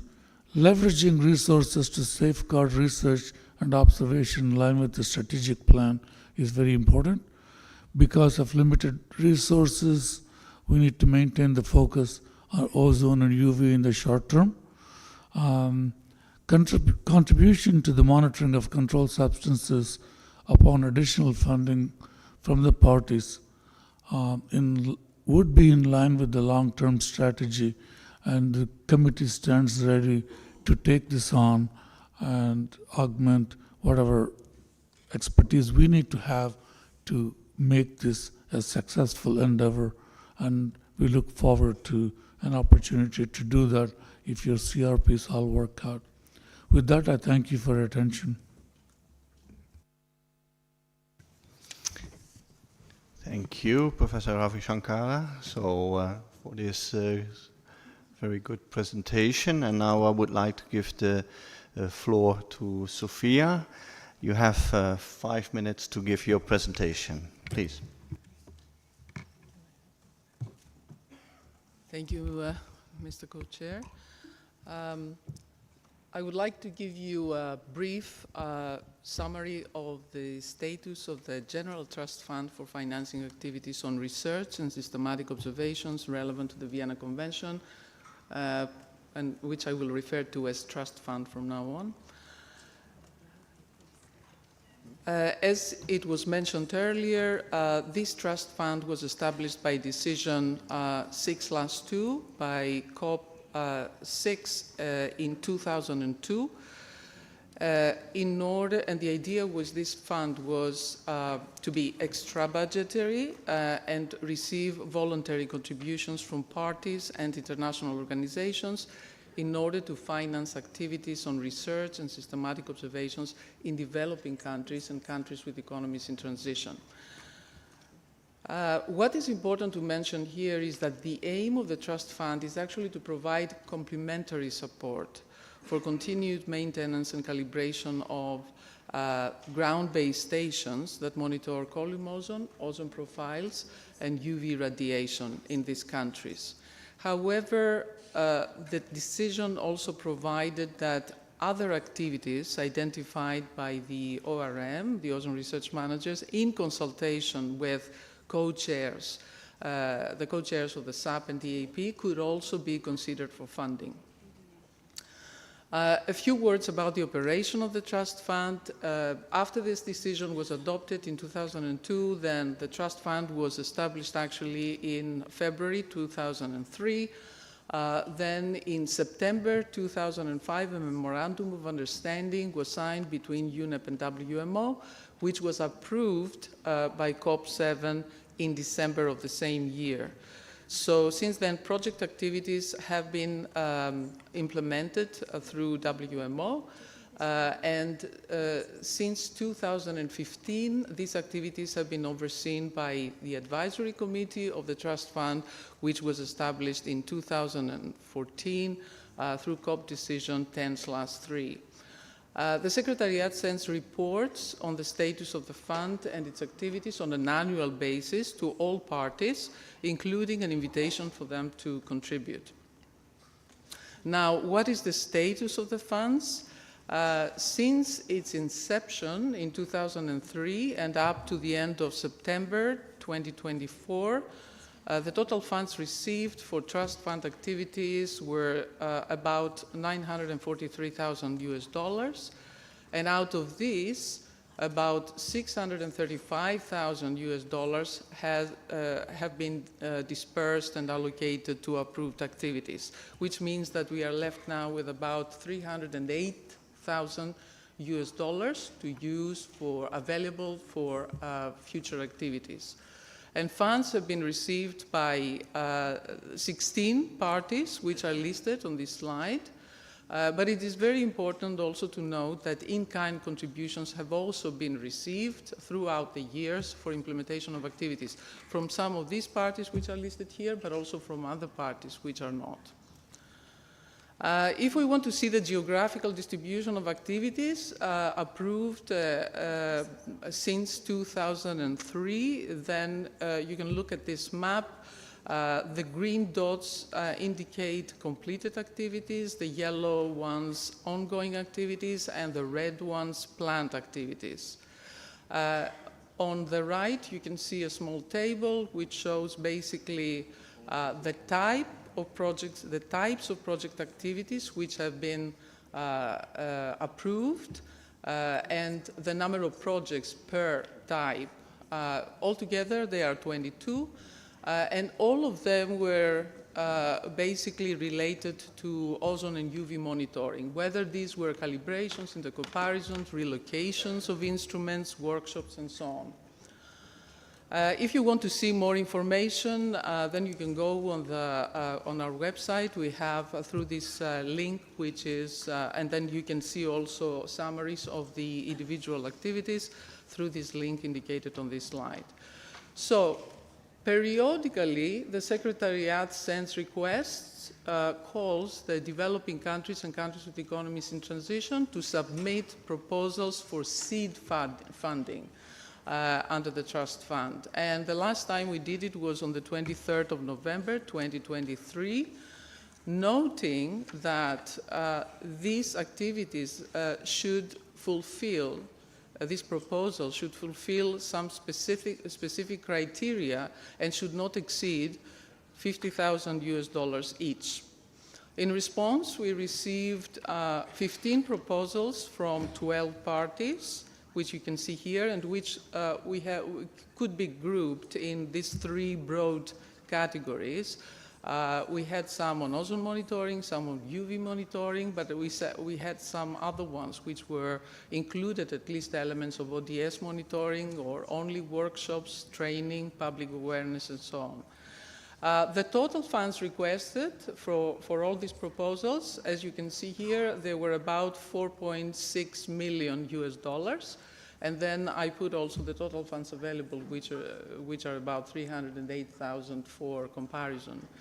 So basically, the Advisory Committee evaluated all the new proposals received this month, and then the Secretariat has provided to the proposers feedback on the results of these evaluations by the Advisory Committee, including requests for follow-up actions.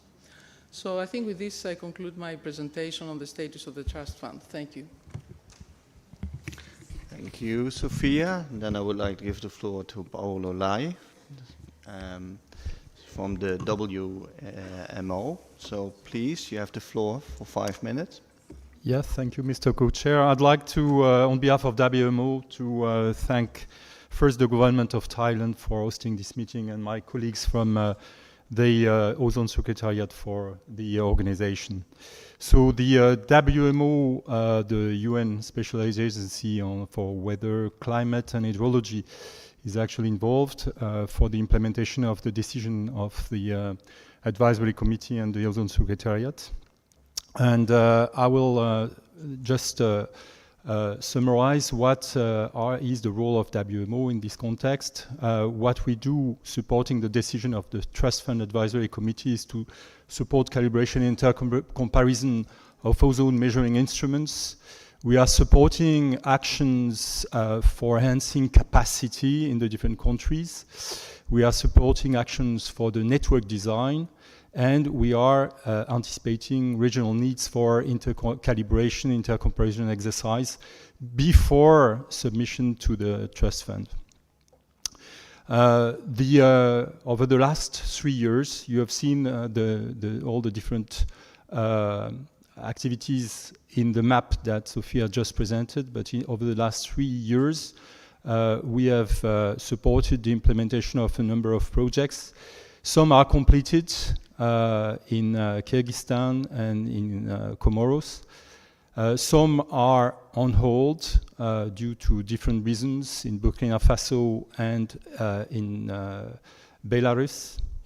And some are ongoing or planned. The South American Brewer Spectrometer Network in Santa Maria, and the work in Mexico for monitoring solar ultraviolet radiation for Central America and the Caribbean. The planned activities for WMO is, as mentioned, to anticipate future intercalibration proposals to the Trust Fund. You have to know that an intercalibration exercise is complex to organize. It has some costs. The Trust Fund cannot usually cover the full cost of an intercalibration exercise. So we are doing that. We are preparing for this intercalibration exercise in Region 1 and 2 of WMO. What we do is to follow up on data delivery after the calibration has taken place or after the implementation of the projects. The results from past activities that we see is that high quality information is available. That's an important place, an important issue to be mentioned. Is available from many sites in the world after the projects have been achieved. This information is used as in this WMO ozone and UV bulletin to inform countries about the status of ozone recovery. I'd like to take the opportunity to thank all the countries that are for their effort in maintaining this crucial monitoring activity behind the activity of the MENA Trust Fund. What we do is, in the longer term, to support a strategic plan for ozone and ozone depleting substance monitoring worldwide.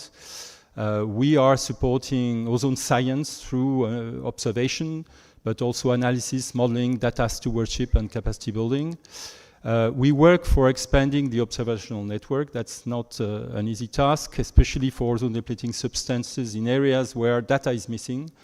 Additional funding, enhanced collaboration will be needed for that. And then to finish, the scientific experts are preparing the 2026 ozone assessment reports. With that, I thank you very much. Thank you for the presentation, and thank you all for the updates we got.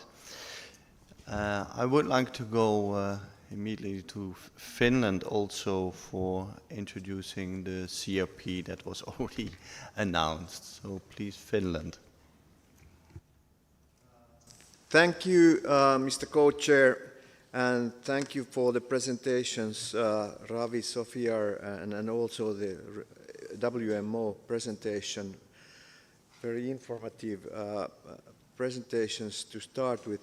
So basically, these activities, our submission is about GTF, and it has some elements that are related to the activities which have been done throughout the years by the advisory committee and trust fund, and some are related to the new efforts to have controlled substances on board.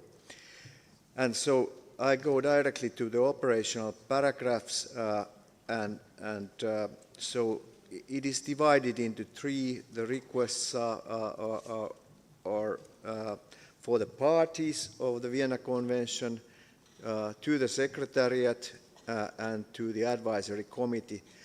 To start on the request parties, so we suggested the parties decide to recognize that the purpose of General Trust Fund includes supporting activities related to the atmospheric monitoring of substances controlled under Montreal Protocol, also emphasizing in the recommendations of 12th meeting of the Ozone Research Managers, to encourage parties to make contributions to General Trust Fund for financing activities on research and systematic observations related to the Vienna Convention for the purpose of improving both the global ozone observing system and for enhancing the global and regional monitoring of substances controlled by the Montreal Protocol.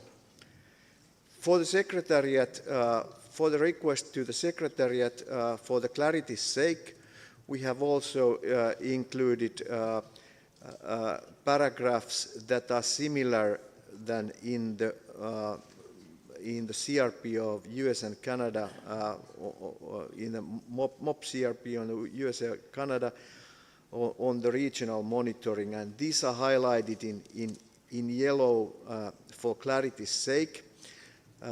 And so we request Secretariat to organize work of the Advisory Committee, and then are two paragraphs related to modifying the terms of reference of General Trust Fund and also modifying the terms of reference of the Advisory Committee. And there are references to the earlier TORs in footnote. And then to continue, invite parties and relevant international organizations, including space agencies, scientific and research institutions, United Nations and other institutions, to make financial and or in-kind contributions towards well-defined and well-budgeted project proposals developed under the Trust Fund. To facilitate the receipt of additional funds for the monitoring of controlled substances, to ensure that the management of additional funds referred to under paragraph C adheres to the established financial procedures and reporting requirements, to report to the Conference of the Parties at its 40th meeting on the operation of contributions and to the expenditure on activities funded from the GTF since its inception. And finally, requests to the Advisory Committee, and here again highlighted in yellow in the draft that is also submitted and posted in the website.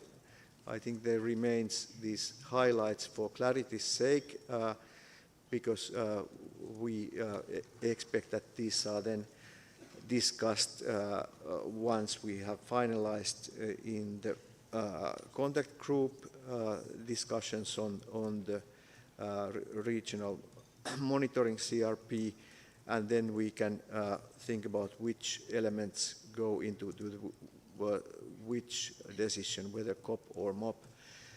And so I don't read them through because they are the same as presented earlier in the other. But then point C is to identify gaps and needs in research and monitoring of ozone substances controlled under the Montreal Protocol, as well as related climate variables and parameters, complementing the ongoing efforts of the ozone research managers. Facilitate the relocation of unused Dobson and Brewer instruments and use of the ozone zones new observation programs when requested, and foster stronger relationship with scientific institutions and related global networks. And one more on continuing to explore opportunities to leverage and catalyze resources and safeguard necessary research and observation activities. Very much the same which things that were just presented by Professor Ravi Shankara. And I think I stop on that, and thank you. Thank you, Finland, for introducing the CRP. And my proposal is that this CRP also will be dealt with in the contact group that was already established on adversarial monitoring. And I think it's important to focus on the highlighted elements of this CRP, as there are the connections between these different CRPs and also the connection to the budget committee. And most of the other items are more or less standard text, so please focus then also on the highlighted elements. Then I see that Australia would like to have the floor. Thank you. Thank you. I interrupted you prematurely, I think. I'm sorry about that. I thought you may have continued with your stream of thought. We just wanted to provide some brief observations in relation to the reports that have been provided, if that is okay with you, Co-Chair. Briefly, yes. Thank you. We don't want to fall behind again on our time. We would just like to very much appreciate the reports that have been provided in relation to the funding and activities of the General Trust Fund for financing activities on research and systematic observations relevant to the Vienna Convention, and particularly appreciate the presentations provided here today from the representative from the Advisory Committee, the Ozone Secretariat and the WMO.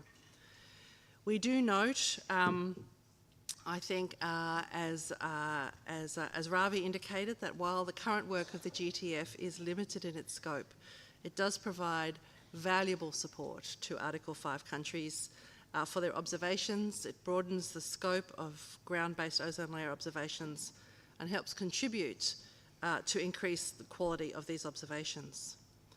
We noted from Table 2 in the document actually a number of activities which are on hold due to political instability, and we wondered if the Advisory Committee might consider the possibility of cancelling these activities and redirecting those funds to other activities, of course on the understanding that if political situation improves, that those countries can resubmit projects as, you know, if they wish to continue to do so.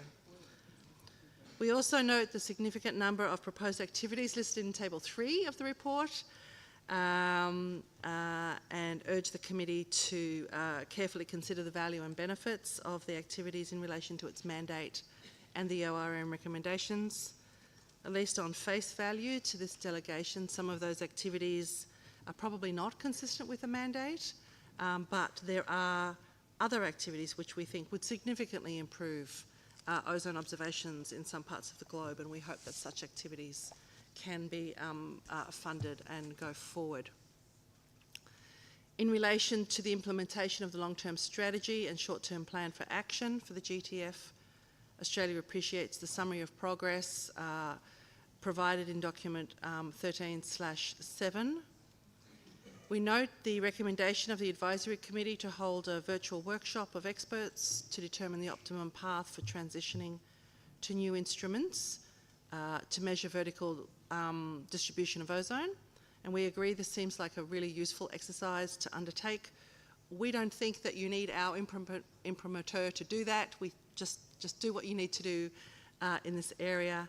And we also note that the work proposed in paragraph 33 to facilitate the relocation of Dobson or Brewer instruments is a logical piece of global housekeeping. I think you were talking about an audit of Brewer instruments, and this is a logical piece of global housekeeping the Advisory Committee is well placed to undertake. We also agree with the need to maintain and foster relationships, I think, as the speakers and presenters have referred to in their presentations. And then finally, we would like to thank Ecuador, Finland and Indonesia for its CRP, and very happy to work on it in the contact group, recognising its links to issues under negotiation under agenda item 4F. And I apologise to the interpreters for moving a little too quickly, perhaps. Thank you. Thank you. I have two more speakers on my list, Norway and Kyrgyzstan. And then I would like to close the list. So Norway first. Thank you, Co-Chair. We thank the representative of the Advisory Committee, the Ozone Secretariat, and WMO for their presentation of the activities performed, as well as the status of the General Trust Fund. We also looked at the meeting documents with interest, and would like to add our voice to the pertinent observation from the delegate of Australia. Also, we were really pleased to see an increase in voluntary contributions since the last COP. This has enabled the implementation of projects that contributed to strengthen ozone monitoring. But still, as we just got presented, the level of available funds remain too low in comparison to the needs for maintaining a robust global ozone monitoring network.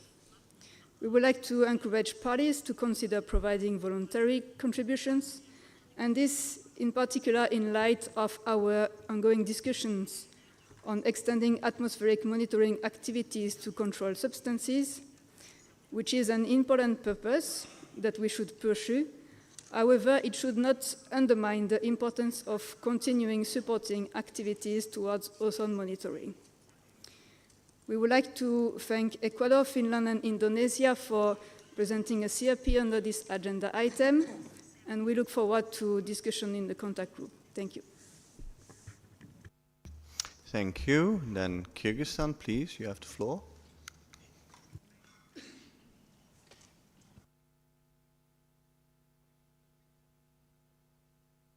Господин председатель, наша делегация выступает первый раз, и мы также бы хотели поблагодарить правительство Таиланда и озоновый секретариат за хорошую подготовку и организацию нашей конференции.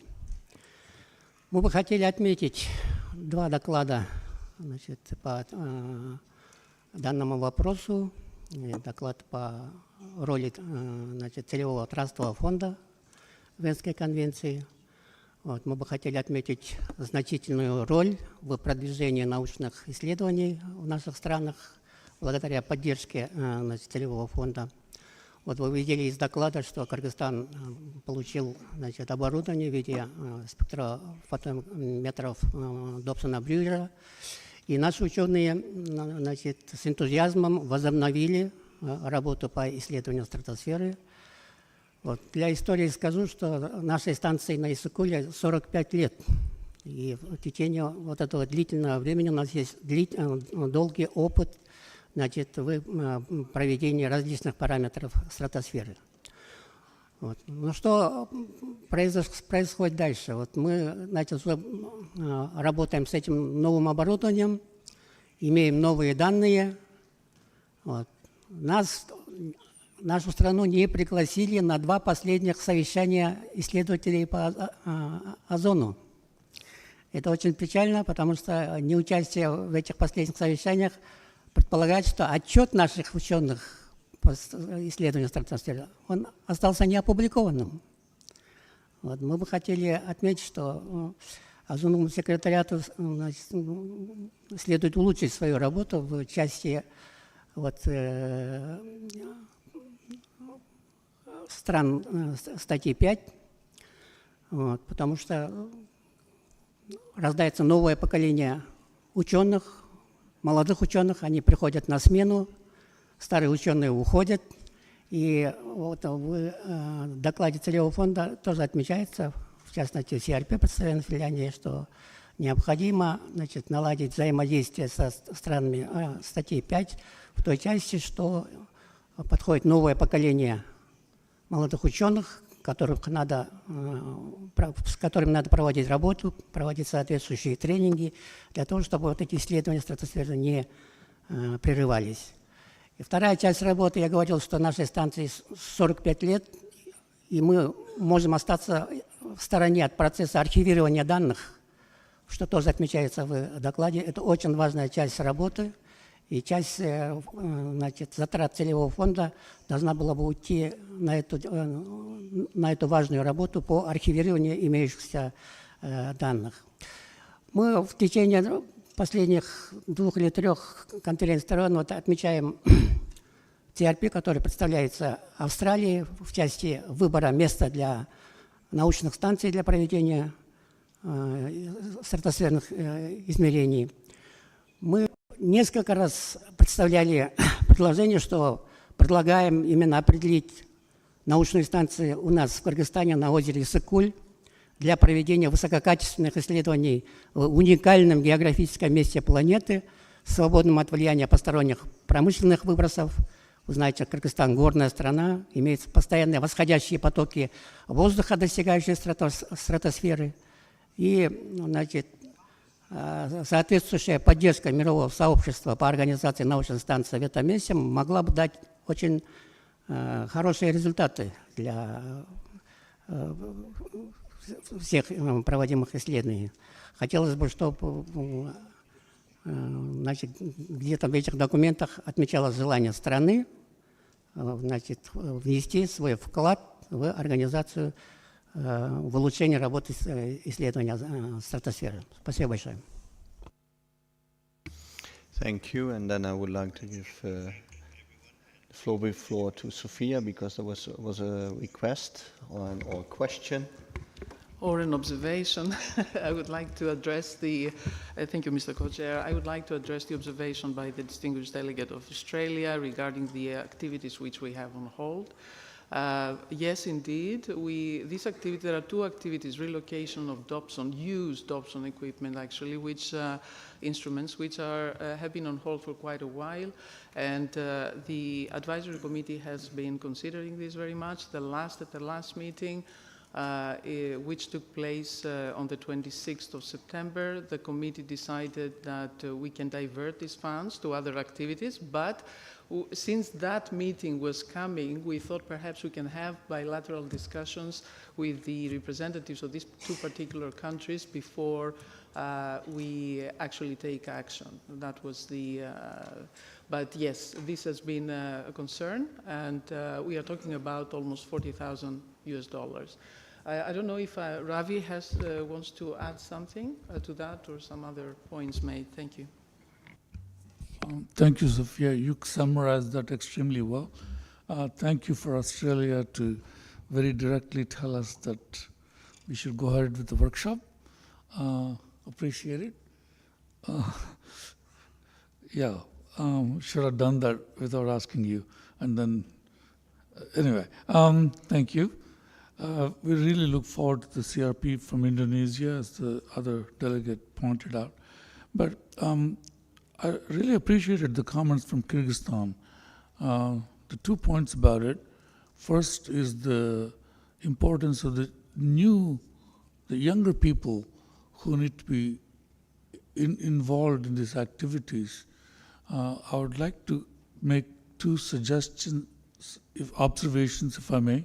One, absolutely, it is important for them to be involved in doing the science, but also take part in various activities where they will have an opportunity to contribute to the global efforts, assessment activities, modeling activities, data analysis activities, etc. And WMO and other organizations already have archiving capacities. And in fact, one of the we would specifically require people who get resources from the trust fund to deposit their data in the archives. And that way, everybody will have an opportunity to look at it and use it.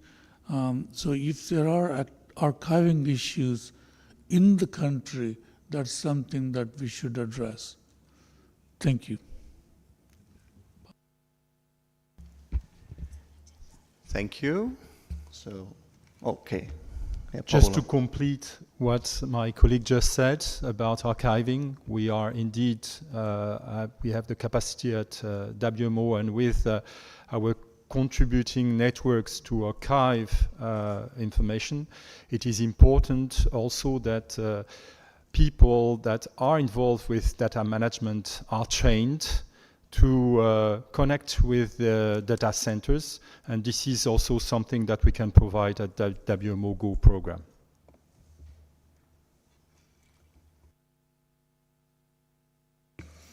Thank you for your answers, and I would like to go then to the next agenda item. That's AOB.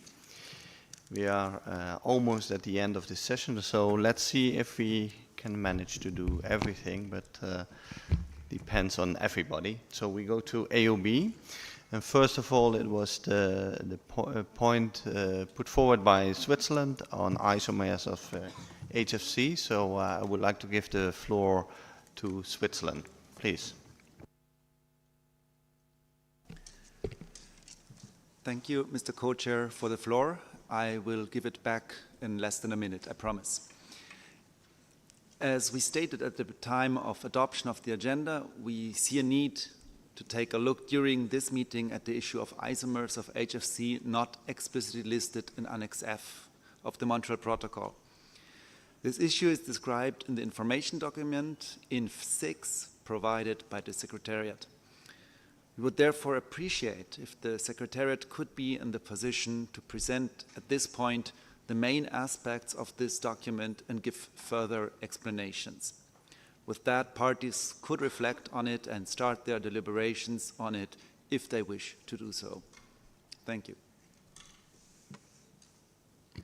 Thank you. I see Canada asking for the floor. I don't know if there are other delegations who would like to speak. US. Are there others? Please let me know, and then I give back to the Ozone Secretariat. So Canada and the United States. Please, Canada, you have the floor. Thank you, Mr. Co-Chair, and we thank the delegation of Switzerland for raising this issue and for making us aware of this information document also that the Secretariat has prepared.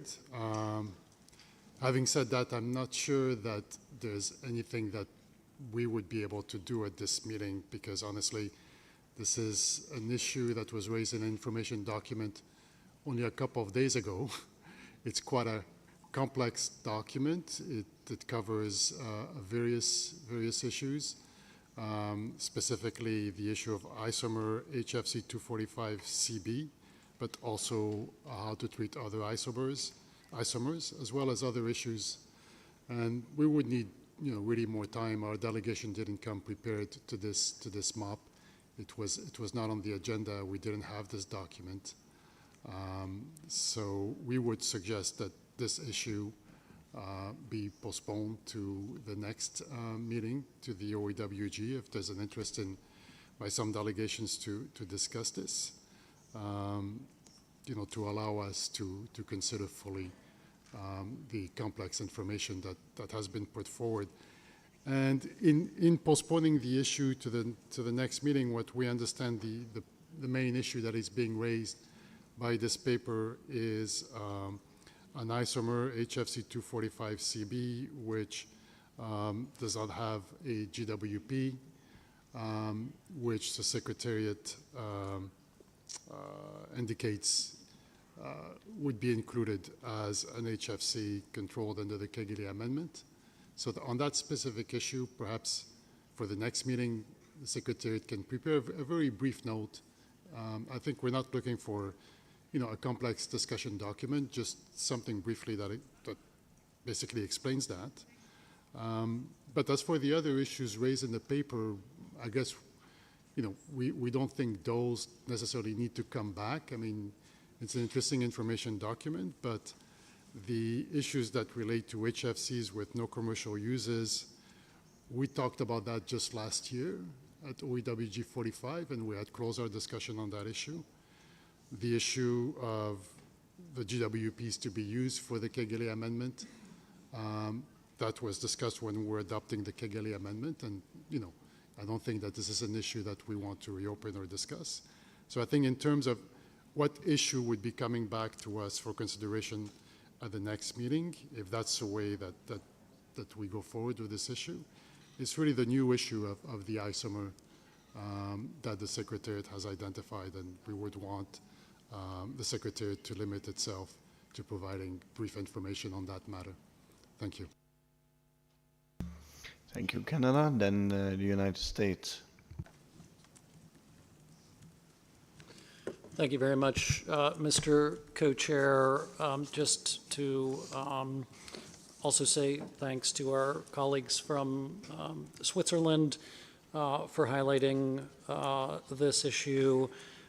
I think we find ourselves in a very similar position to what Canada just said. To be honest with you, we didn't actually become aware of the INF document until we had already arrived here. The document itself is, from our perspective, quite extensive and includes a variety of sort of extraneous issues, including laying out various options for action that we wouldn't normally find in an INF document.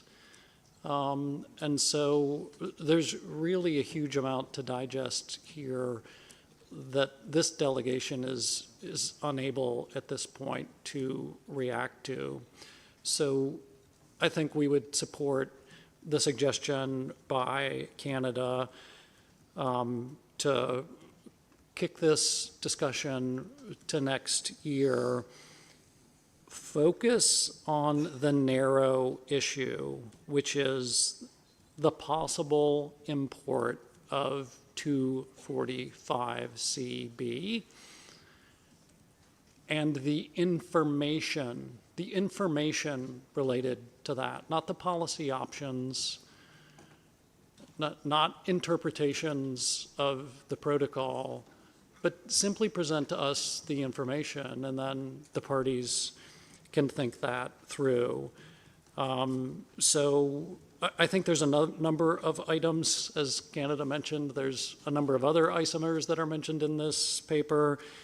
The issue of what GWPs we're using, a legal analysis of options, none of those were actually requested. So I think if we can really focus just on narrow a little bit of information about the issue provided next year, all these other issues are things that the parties need to talk about. And as Canada noted, most of these we've already talked about, some of them several times. So listen, this is new information, so the parties need to be aware of it, but let's just keep this in an information space, and then next year we will have had time to sort of consider some of this information and the possible complexity that's surrounding it. So support what Canada said, perhaps with my comments trying to provide a little bit of clarity on how to more appropriately scope this so that if necessary we can discuss it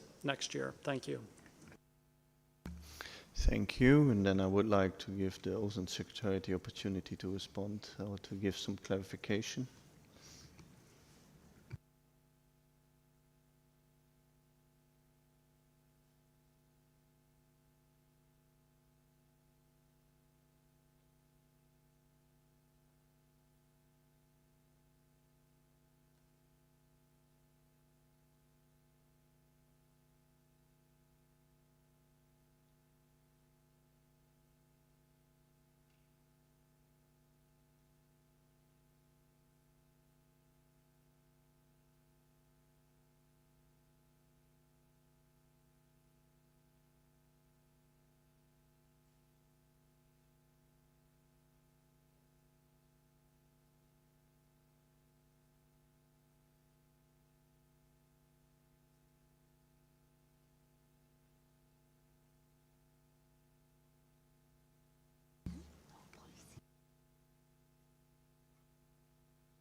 Thank you, Mr. Co-Chair, distinguished delegates. On the issue of HFC 245CB, the information note prepared by the Secretariat mentions that very recently, in September 2024, the Secretariat became aware of a planned importation of a mixture containing HFC 245CB. This is an isomer of two controlled substances included in Annex F of the Montreal Protocol, namely HFC 245CA with a GWP of 693 and HFC 245FA with a GWP of 1030 in Annex F. In decision 2912 of the meeting of the parties, the assessment panels under the Montreal Protocol were requested to provide in their quadrennial reports information on the consumption and production of HFCs not listed in Annex F, which have a GWP no less than the lowest GWP of the HFCs listed in Annex F for information purposes. The lowest GWP value listed in Annex F is 53 for HFC 152. The Medical and Chemical Technical Options Committee 2022 Assessment Report, in response to Decision 2912, indicated that a number of HFCs were not listed in Annex F and have certain values above the threshold of 53, and identified 6 of those as having a known commercial use, including HFC 245CV. MCTOC concluded that parties may wish to consider any actions that they might wish to take concerning those 6 HFCs with known commercial use.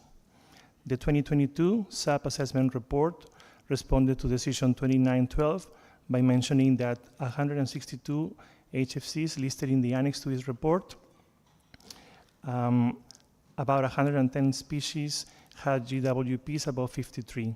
However, the report mentions that since no information was available on the production, consumption, or atmospheric abundance of these compounds, they were not addressed in the assessment. SAP also identified that HFC 245CB has a GWP of 4,510. Considering this information, the Secretariat prepared the information note for parties to consider in case they decide that this issue should be discussed and when parties decide that it should be discussed. Thank you. Thank you, Secretariat, and also hearing the discussions here in the room. I think it's because this information only became available very shortly before this meeting.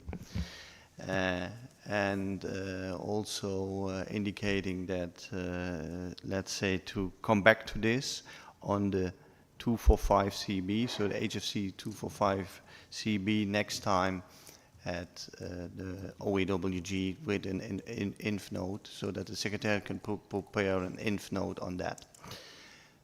With that conclusion, I would like to, let's say, conclude this item. I see Switzerland on my list, so Switzerland, please. Thank you, Mr. Co-Chair, and sorry for taking the floor again. I would like to reiterate the importance of this matter. In our view, each party needs full clarity on all substances which are commercially relevant for this party and which are controlled under the Montreal Protocol. As we understand from the No Info 6 document, HFC 245BC is both commercially relevant for at least one party and is controlled under the Montreal Protocol.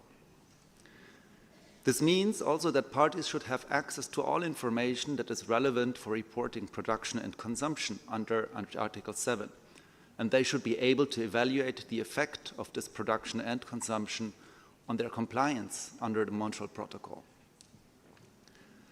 For this, clarity on the GWP of a substance is indispensable. Without that, one or more substances may be omitted in reporting overall, which would lead to emissions of controlled substances being ignored and of the Kigali Amendment being undermined. We recognize, of course, that parties had very little time to prepare domestically for discussion on this matter. It may be therefore challenging to reach any conclusion here at Bangkok at all on the path forward.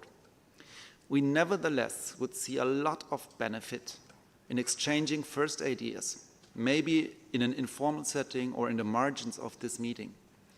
This could help parties to prepare intersessionally and come to the next OEWG with some previous ideas and maybe good advice on how to proceed. Because some of the options that we understood from the INF6 document are related to some deadlines for when to take action if parties to do so. So with this, I thank you for listening and hope we can have at least some minimum of exchange on this topic. Thank you very much. Thank you. We are running over time now, and I see two speakers on my list, Norway and Australia. Please be very brief. Norway. Thank you, Co-Chair. We think it could be useful to have a better understanding of the implication of this issue, and perhaps that could be helpful to have some informal discussions in the margin, possibly, to figure out what would be the best way forward, the best approach, so that we could facilitate our consideration of this issue at the meeting next year. Thank you. Australia, please. Thank you very much, Co-Chair, and I will be brief since we're breaking into our lunchtime. We would just concur with the remarks that have been made by Canada and US about the very short time that we have had here to consider the issues that have been raised in the paper. The paper is quite complex, and we would want to consider deeply the issue of isomers. At the moment, we have 18 very strictly understood HFCs in Annex F, and we think that any changes to that need to be considered very carefully and in depth. And next year, we agree with the proposal from Norway, perhaps for margins discussions, and that might be helpful to facilitate any discussions we have next year. Thank you. Thank you. And then the last speaker on my list, the EU, and then I would like to concur with my co-chair. Thank you, Mr. Co-Chair. I'll be very brief because having had the exchanges, I think it's correct to say that that party would need certainty on what its, you could say, obligations are. But we also note that there is indeed little time to have absorbed it. We think it would be valuable to get more information from the Secretariat, but if we can start that process already in the margin here, I think that would be welcoming. Thank you very much. Thank you. Just a brief moment.